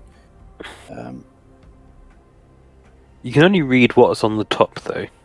Yeah, you won't be able to ruffle through anything. Rubbish through the papers. 24. 24. You can see that on the table there is a plan of the Waterdeep Gallery, including marked access points. There appears to be a list of names of six names are on just like a scrolled list, and there is another list that seems to have names on it. Names at all locations. One says Waterdhavian Gallery. One says Never Ember Museum. One says Accounted For. One says Lord of Proscure and is crossed out, as is the Waterdeep one. Sorry, is crossed out. One says Silpassa of Kalimshan, and that one is crossed out. And one says Laurel Silverhand ? Interesting. Many thoughts. Quickly running down the list of names. Do those look like those are employees of the gallery? You do not recognise any of the names. it's not like Eric and Frederick. Frederick and names like that. You don't recognise the names, but you have an eidetic memory, so you can commit those 6 names to memory. Okay. Think of anything else I might be able to find. Do I recognise the inn where she's staying? What did you get on the investigation check? 24. You can see a little sign on one of the tables at the side that you can't get close enough to it to see what it is, but you can make out the logo, and the logo is of a ship's anchor surrounded by a wreath, but you can't see the name of the hotel from here. Okay. I thought you were going to say it's a lamp, like an oil lamp. Alec, can I? Obviously, I'm like looking through the sensor. Mm-hmm. Can I still move my physical body in the real world? No. Okay, I'm like focusing. Okay, that makes sense. She's probably not going to wake up in the next 10 minutes. Because the thing is that given you see and hear through it as though you were there, my ruling on that is that you black out for a few minutes. That makes sense. It's like I'm projecting my consciousness. Yeah. Is there anything else, like, evidence-wise? With a 25, you've seen everything that you think you're going to see. Are there any pouches on her body that he could? Not that I'm not going to say. No, because she's under covers. You don't see the King's Tier anywhere. Do I, as someone who works in the inn business in Waterdeep, do I recognise the anchor symbol? You may make an intelligence history check. You can also see, by the way, looking at things that aren't evidence-wise, you can see that there is an open wardrobe that has an array of fine clothes in there, kind of like different frocks and dresses and trousers and suits, all that you imagine she would wear, and kind of a travel case as well, kind of like a suitcase that is reasonably plain, black suitcase. If you were to estimate how long she was staying there based on the number of outfits, I mean, I could do the maths. 27 on the history check. 27 on the history check. You think that it's definitely an inn in Waterdeep, but you don't know. But you do know that Ben would know. Okay. All right. I'll ask Ben. you weren't at the last committee of inn owners. Is she sleeping at such an angle that I can get a good look at her face? She is not, and you can't see her face. She's like face down. Face down in the pillow. She seems well asleep. She's like ragdolled into the bed. Okay. Can I? Is she alive? Her height and like. Yes, hair so color and skin tone? You can see that she has long auburn hair that goes partway down her back. You can see that she's got fairly pale skin, and she's probably about 5'8". Okay. Somewhere in that, so it's like between 5'5" and 5'10". You think, depending how she's like lay, because you can't quite make that out properly. You're not. You don't notice anything else about her physical appearance. Okay. Can I tell if she's what race she is? She is human. Can I tell how old she is? No, because you can't see enough of her. Okay, yeah, that's fine. But I've got enough that I could like describe her to a yes. With reason. Okay. With that. I think that's everything I've learned possibly where she is, and I've got a vague description of her. But yeah, counting through the outfits she has, does the travel case look like it's been packed, like she's ready to leave Waterdeep soon? There's still enough what look like personal effects in the wardrobe that you can assume that the case is not full at the very least. Okay.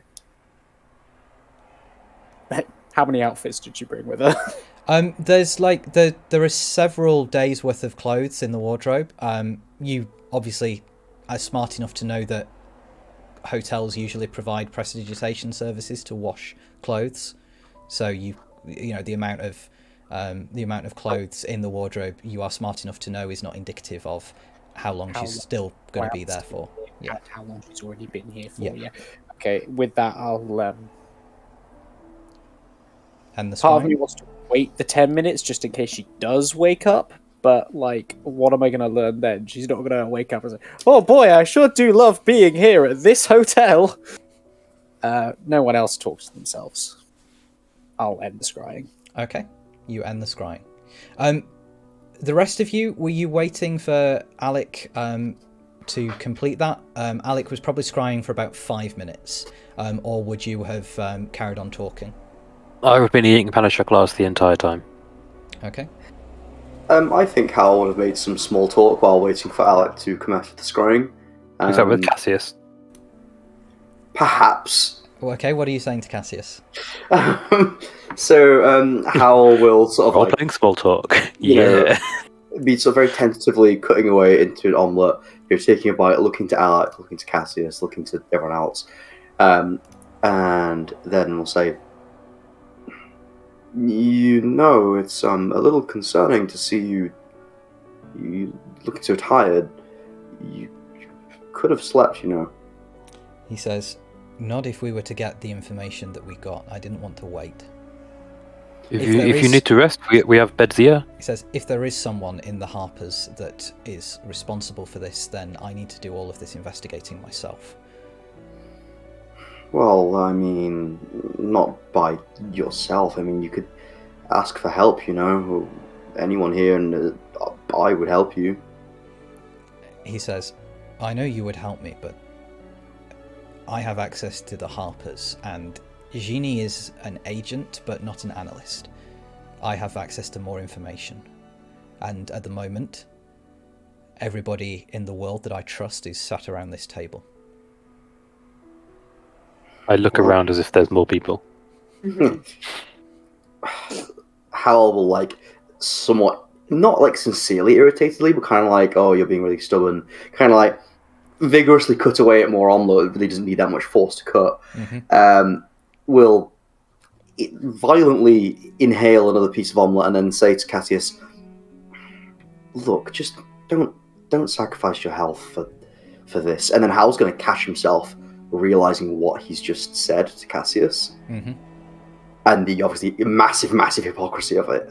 Okay. And then we'll kind of pause and look really sort of ashamed or embarrassed by himself. All right. At which point Alec comes out of the scrying. Paper. I pull out a sheet Hal's of like, "Alex back, woo!" like kind of awkwardly slam it down on the Table. desk table. That's the word. And start immediately sketching out The breakfast desk. whiteboard. Yeah. And since Alec has a photographic memory and proficiency in painter's supplies, I would argue that he is very good at drawing. Yeah, I'm not even going to make you roll. And then I'm like, I need to Ben. Ben Benson, the general manager of the Lamp, who is a rather he was when you met him incredibly nervous, but since being in this job he's grown in confidence. 18-year-old human.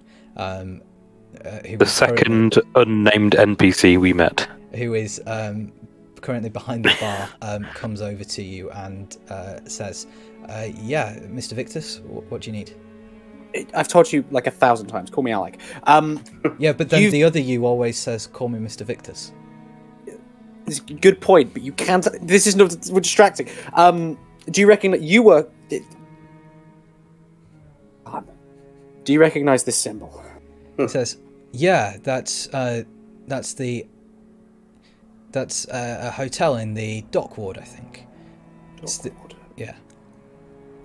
the Green Anchor Hotel. It's Great, reasonably pricey."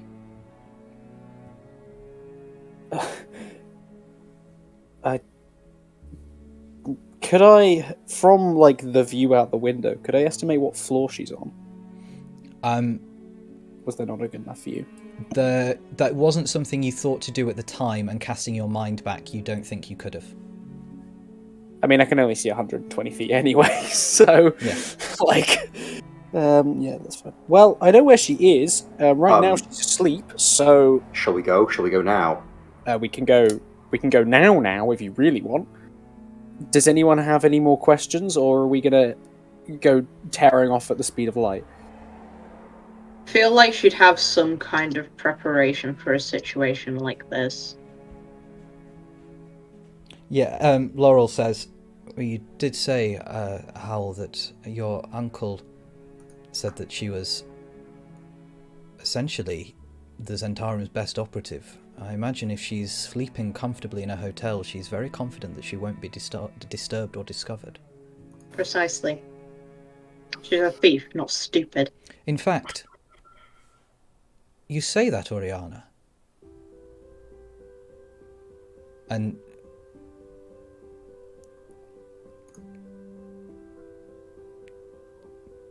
What are you trying to get at?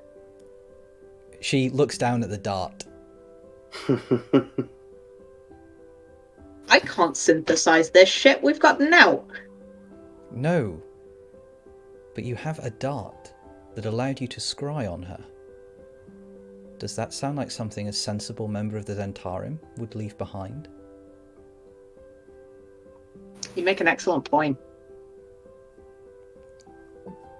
Are you suggesting that it's a trap? Quite likely.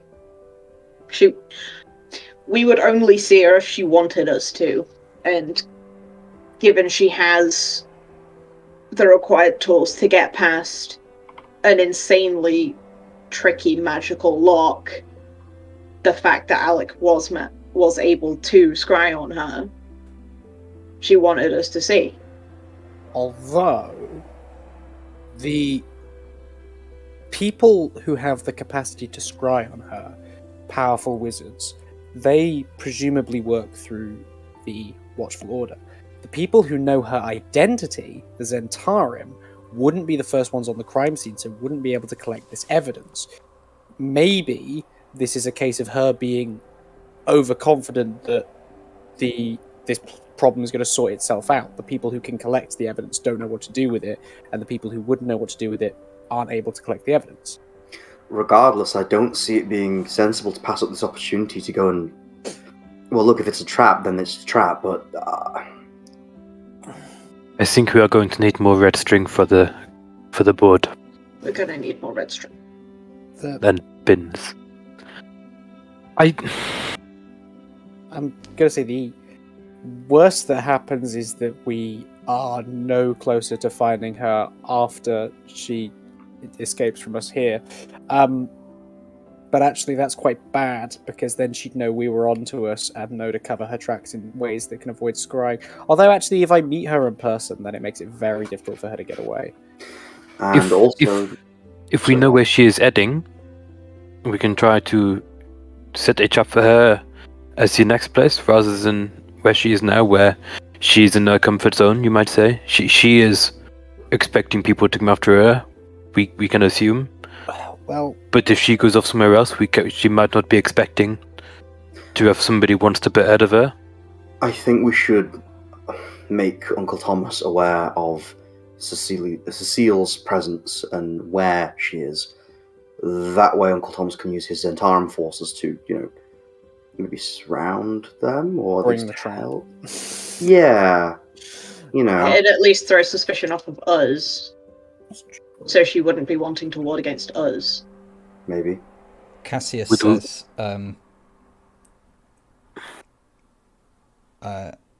that's fine, but I want to know what's going on in the Harpers, and if her attack on the gala was something that the Harpers were possibly assisting in covering up, I want to know why.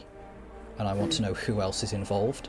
Simply turning her over to your uncle won't get me those answers. Well, we were promised we'd be able to question her as long as we brought her in. Do you trust him to let you do that? And he didn't say how long we had between capturing her before we had to hand her over. Howl thinks deeply for a moment and sort of pinches his brow and says, I don't entirely trust my uncle for obvious reasons. That said, I can't see him screwing us out of questioning her. What would he gain from that, other than hurrying her away to a Zentarum, or to the Black Citadel? Mm. I don't know. It's a risk. It's a risk that we don't have to take. Either way, I think we should hurry. What we tell my uncle is, I'll put that up to group vote. This isn't something that I feel is important enough that my relationship with my uncle hangs in the balance of it. I understand his motivation, but he'll get over it. Cassius I think says, well, my vote is that you apprehend her. I don't think we are going to be apprehending her where she is. I do have a very risky plan. I mean, it's not very risky, but there's I don't have to know exactly where I'm, like, the exact room she's in to teleport. Because I've seen the room before, I can theoretically just teleport us in there. That's a very, very good idea. Biggest problem is that only has a 25% chance of working as intended, and a less than 50% chance to work properly. Although, Dan, would you say that my eidetic memory upgrades me from a viewed once to a seen casually? You have an eidetic memory. Yes, we'll say that. Well, yes, you have seen the room. You remember everything about the room at the moment, because your eidetic memory is for 30 days. So yes, it can be seen casually. Upgrades us to like a 45% chance. Cassius says that's better than nothing. And how far away are we right now from the Green Anchor? Well, it's on the other side of the city in the dock ward. I don't know, miles? Well, Have you ever been in the rooms of the Green Anchor? Yeah, I had a job interview there once. If you were to describe it to Alec, having I want to see if Ben's description would match what Alec saw, just in case. I have this strange theory that she put down that, like, she stole something from the Green Anchor to make us think that she is there. Ben gives a description of a hotel room that Alec, his description, he went there quite a while ago. His description is generic tavern room that you would say corresponds to what you saw. Yeah, that sounds about right. If the teleportation goes wrong, Alec, what is the consequence of that? Oh boy. It's tiered. So there's a chance we end up in the right place. That's fine. And then there's a smaller chance that we end up slightly off target by a proportion of the distance we've traveled. Then there's a chance we end up somewhere similar. And then there's a chance that it just goes wrong, we end up in the wrong place, and we all take a bit of damage. Okay.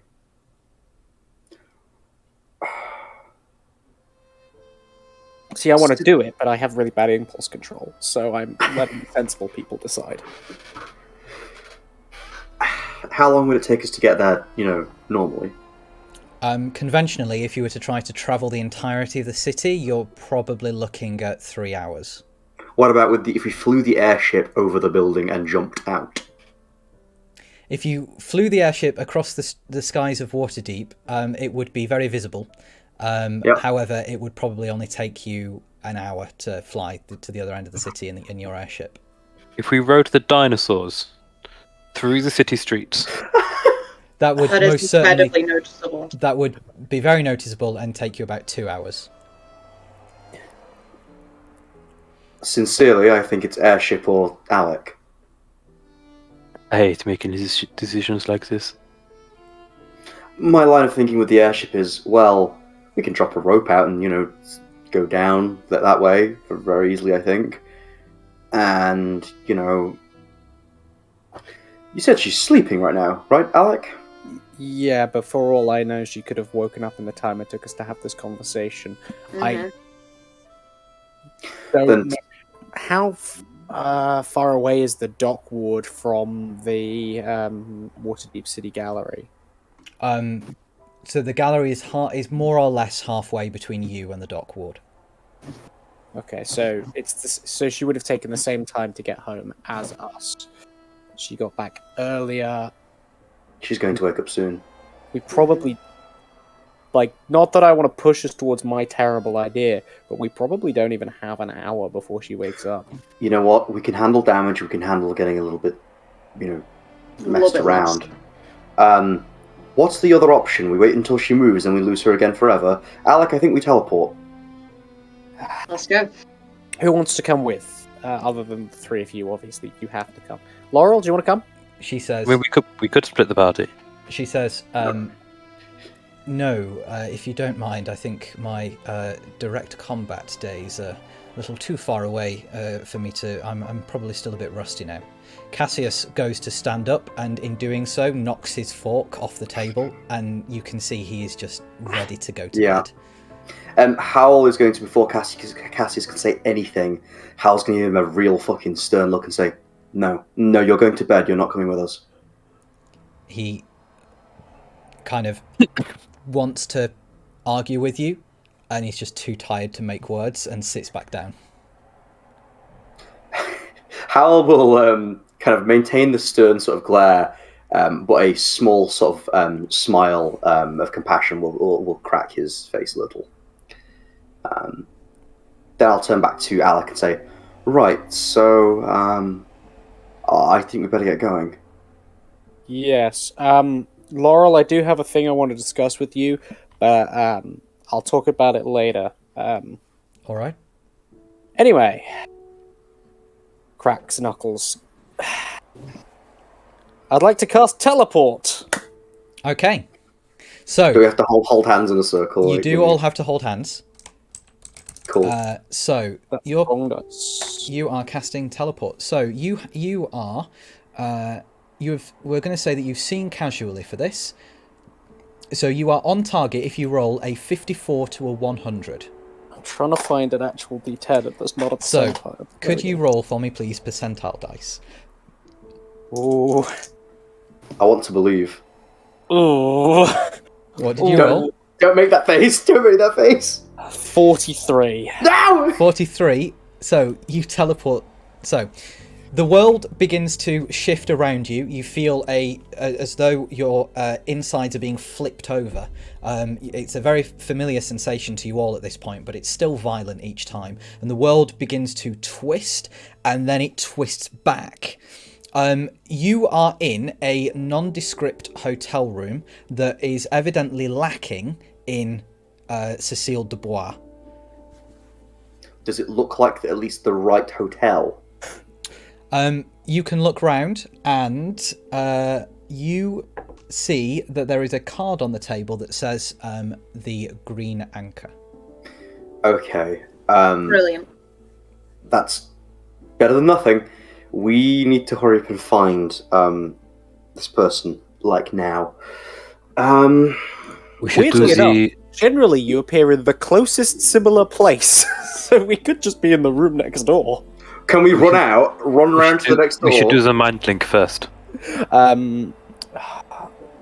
I probably should have cast that before we left, because that takes 10 minutes. You can if you want to spend 10 minutes in the room to cast Rari's telepathic bond, you can. Is everyone okay with that? Let's do it. Yeah, I can do.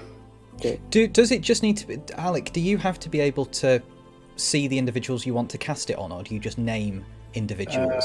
Because they could begin looking whilst you cast the Yeah, spell. it is. It's you forge a telepathic link among up to 8 willing creatures of your choice within range. Okay, so they've got to be within range. It's 30 feet though, so As long as we don't go far. I guess if I stand by the door, Yeah, you could. So, if you open the door, you see that you are on a long corridor of doors, and you should totally be on the floor above or the floor below us. and you see that you are, there is a sign that says that you are on the 4th floor. You can see that there are 100 rooms on the 4th floor. The 5th floor has penthouses. The 3rd floor has another 100 rooms, as does the 2nd floor and the 1st floor. You can see a sign on the wall that has that list of rooms. How While bougie? I cast the spell, I'm going to nip to the toilet. I was going to say how bougie did her room look, because Alec can tell you that the room was very plush. then it's probably the penthouse. How do people get between floors in this very plush place? Is there a magic lift, or is it stairs? There, you can see that there are signs that say elevator and signs that say stairs. I have a very quick and easy method that we can check all of the apartments. I can ghost walk and run through the walls. Oh, oh, I can float up. Literally just go straight through the ceiling and go through that the room. is genie. Do that. Okay, I thought you were going to like pull the fire alarm or something. all right, 10 minutes pass while you're talking about this plan. So you now are all subject of Rary's telepathic bond, cast by Alec. You, Oriana, go into ghost walk form. What does that look like? What happens as you? What does Oriana do to go into it, and what does it look like? So Oriana would probably do what she usually does when she goes into a trance, and just the typical sit cross-legged on a surface, just any surface, and close her eyes with her head bowed. Activating the ghost walk. For the purpose of doing it out of combat, she will take up the usual trance stance. And trance stance. Like, her entire visage like shifts for like a second, and then where Oriana was, it's just an ethereal outline of Oriana. Okay. So like semi-transparent, because it's disadvantaged to hit when she has it. But very much just Oriana chilling. Okay. But transparent. Then you stand up. I'm gonna go through the ceiling. And you float through the ceiling. You float up, you float up into a corridor above you, and you can see that there are only 5 penthouses. Cool. Alec gave a brief description of each of the of the room that he saw, right? Cool, I'm just going to stick my head through the doors. Okay, so you stick your head through the doors, and it's when you go into the first one, you see that when you go in through the front door, as it were, you go into a really, really nice kind of living room area, and there are other rooms off. So you would need to kind of go in and like do a little bit of a run around. Ghosty float through, just stick my head through each of the doors, just like, is this familiar? No? Okay. Okay, I'm going to say that doing this no clipping through the wall thing, I'm not even going to ask you to make checks. Eventually, you go into a room where you walk through the bedroom door, and you see that there is the room matches Alec's description. There is a woman in the bed who looks to be still asleep. Knowing Oriana's plan, can we have been, running up Yeah. the stairs or the lift or whatever? So basically, Oriana only has to come out of that door to then tell us which one. Yeah. Cool. Telling you this person is not a real buddy. What does Oriana do? Mentally through the bond, she's going to say, jackpot, I got her. Penthouse. This is pretty sus. I don't like this. Can we gather outside the door to that room, basically? Yeah. I would like to unlock. Can I unlock it from the inside? Yes. Cool. I'm just going to unlock it. Okay. Can you float into the bed and sort of see if you can see the head, like the face? That feels like breaking some boundaries. I will I'll quietly unlock the door to let them in. Yeah. Like, I'm not going to open the door, I'm just going to flick the lock. Okay. And I will float, like, above the bed. Okay, so you float. So you Like a float little out ghostly apparition. You float Like a out into the living nightmare. space and unlock the door, and then you float back quite a way. You know, it's a good 30 feet or so over to the penthouse bedroom, and you can like hover above the bed. Are they breathing?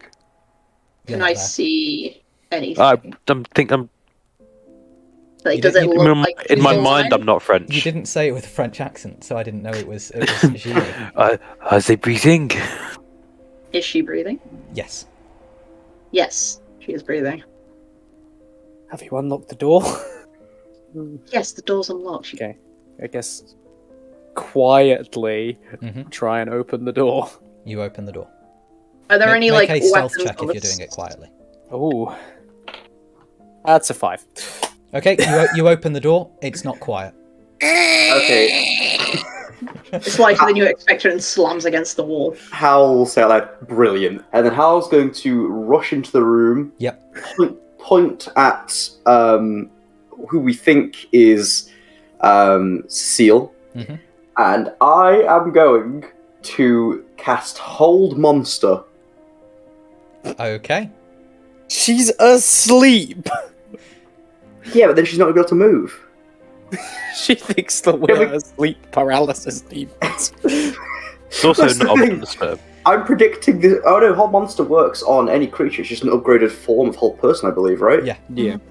Okay. Does work on undead, I believe. It doesn't work on undead. Thank you. Why is... There's no way this person's undead. Don't No, do it's this to me. just. I'm just thanking Miles for clarifying that that it doesn't Cool. work on undead.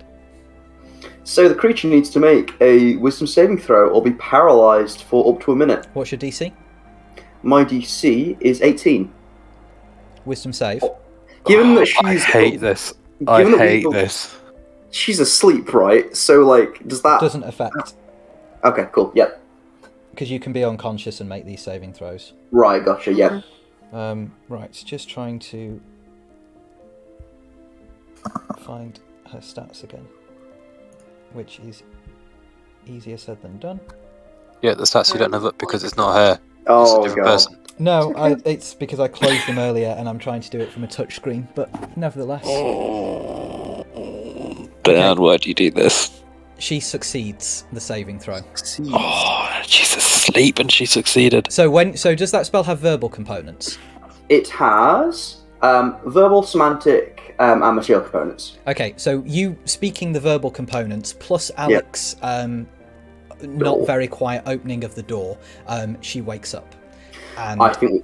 she, like, kind of stirs under the covers, pushes the covers down a bit, like looks up at you all and says, "Oh, well, it's about time." Excuse me. And she, Power from above. yeah, she's it's like, "Oh, hello out there." And she will take off the covers, and you see a very, very beautiful set of silk pajamas that she is wearing. And she just kind of sits on, like, flips her legs off the side of the bed facing you all and stretches and says, "Well, I'd quite expected you to find me earlier than... What time is it?" Good question, Dan. What time is it? It is just before dawn. She says, "I can see it's later than that." And she will glance over to a it is a little- clock on the wall and says, "Oh, good grief. 11 o'clock. Do you usually sleep in this late?" Most mornings, yes, actually. We Not are to not say what I you would call told the you early so. bird. But I told you she wanted us to find her. Yeah, but this doesn't exactly feel like a trap, and I'm going to wander over to her papers and Yeah. start ruffling through them. She says, "If you don't mind, sir," and a crossbow bolt sticks just Ooh. in your sleeve. That is so that your sleeve is pinned to the table, and you see that she has a very small crossbow just resting under her hand, such that you hadn't seen it when she she sat on the edge of the bed, but she has pressed the bolt and it has pinned your arm to the table. She says, "Those are private papers." Hal's going How to... expensive this suit was. Pull the You still wearing the crossbow suit that you bought to Oh, go yeah. to the gala? bolt. Obviously, just slept in it. In my mind, I'm going to ask Alec if they're the same papers that he saw when he was scrying. Are they the same papers They I saw are. when I was drawing? Yeah. Ha- Can I see any more detail now that I'm here in person? Without rummaging through them, no. She Hal's stands up. going to sort of grimace at the situation and say, right, look, well, it's evident that you wanted us to find you. Why? Because I think, yes. I was still unsure which of you it were, but I think it's you. You would be Mr. Blackwood. Yeah. Yes, I am. yes. Your uncle. What about him? A frightful man, as we well know, but I didn't think I'd be able to make a shot of it unless I met you. Explain. I'm sure by now you'll have spoken to him. I'm not giving you any more information than you likely already have. Very wise, very wise. In which case, I'll say to you that it was imperative that we met. And it so happened that whilst on this job in Waterdeep, learning that you would be at the gala, well, I made sure to leave behind a few of those darts. I'm sure that's how you Told found you. me. Okay, what do you want? I need your help. And why would we do that? Because I think you place a value on morality. So Debatable, but yeah. You don't like to see innocent people suffer. No, which is very much why I took issue with you sending a bunch of people to their deaths at our hands. What a I'm woeful waste of resources and life. Oh, I'm afraid that they weren't especially proficient. I had only met them that morning. Well, they're dead because of you, so... What is it you need our help? When you say that, Howl, you see that a look of pity does actually cross her face, and sadness, and remorse. And she mutters and says, "Yes, that was a risk. I was rather hoping that the reasonably incompetent city watch would have... Yes, well, I am very sorry about that. I will make sure that their families receive some money." Can I insight check? I want to see how genuine Cecile seems to be. While the other three are interrogating her, can I ruffle her papers without her noticing? You may make a dexterity stealth check. Because I'm great at these. It's fallen off the desk. I can't find it. Sleight of hand, actually. Dexterity, sleight of It's hand. the same modifier. I'm not proficient in either of them. That's an 8. Okay. Another crossbow bolt comes across the room and sticks your wrist. And she says, "Please, Mr. Victus." Sorry, no, she doesn't know your name. She says, "Please, sir, don't ruffle through my papers." How many more of these do you have? Pull out the crossbow bolt. Hal, what did you get on the insight check? 7. You believe that she is expressing genuine remorse. Okay. Hal will relent intention a little and say, right, yeah, so I'll admit you're not what I expected. Why have you been taking the King's Tears? Oh, that should be frightfully obvious. Well, it's not, so explain. Well, I'm employed to steal them, of course. Oh, well, okay, you know that. Yeah, By well, who? that is obvious. By whom? I don't discuss my employers quite so readily. Does it say on these papers? Is that why you don't want me looking through them? The papers are rather indiscreet. I rather do wish I had tidied up, but I was very tired, you know. I will not give you my employer's information for free. Okay, put it How this much way. would it cost? It would cost a favour. What kind? Well, you see, I'm in rather a sticky situation in that, well, there's You mean you've been thieving the King's Tears and you shouldn't have been? Well, should and shouldn't is a word that we can get into later, but it seems that now that I've stolen 3 of the 6 tiers, that it's likely that Al-Zalam won't be too far behind me, and that's quite why I needed to speak to you. I do not wish to return to face Al-Zalam's wrath for disobeying him, and I'd very much rather that I didn't.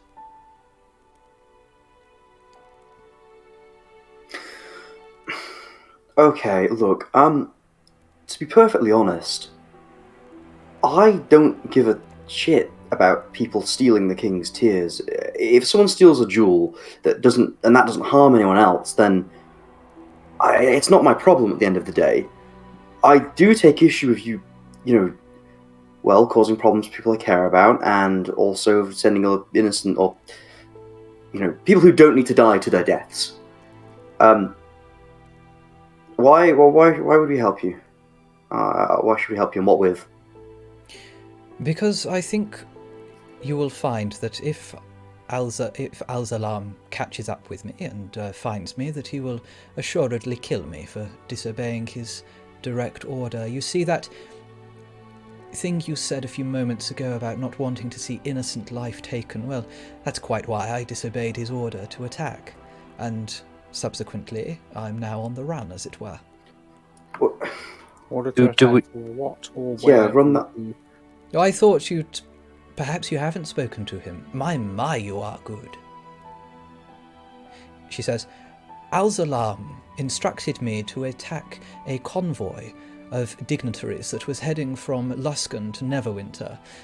He wouldn't tell me who the target of the convoy was, but doing a little digging, it wasn't difficult to see that, well, there's no way that a school head teacher, several clerks from banks, a few priests, not all of them, could be in any way connected to the Zentarim or be a target, but Al-Zalam was insistent that everybody there be obliterated. There was to be no remnant of the convoy, and I confess that despite having spent an awful lot of my life with the Zentarim, I never quite took to indiscriminate murder.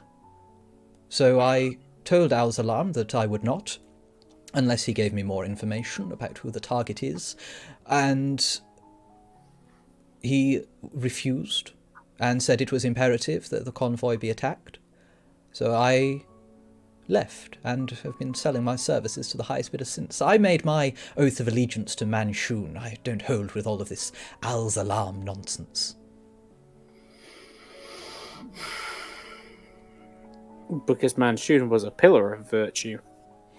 Manshun had many flaws, and given that he had several clones of himself, those flaws were multiplied infinitely, but he never once ordered me to murder innocent people.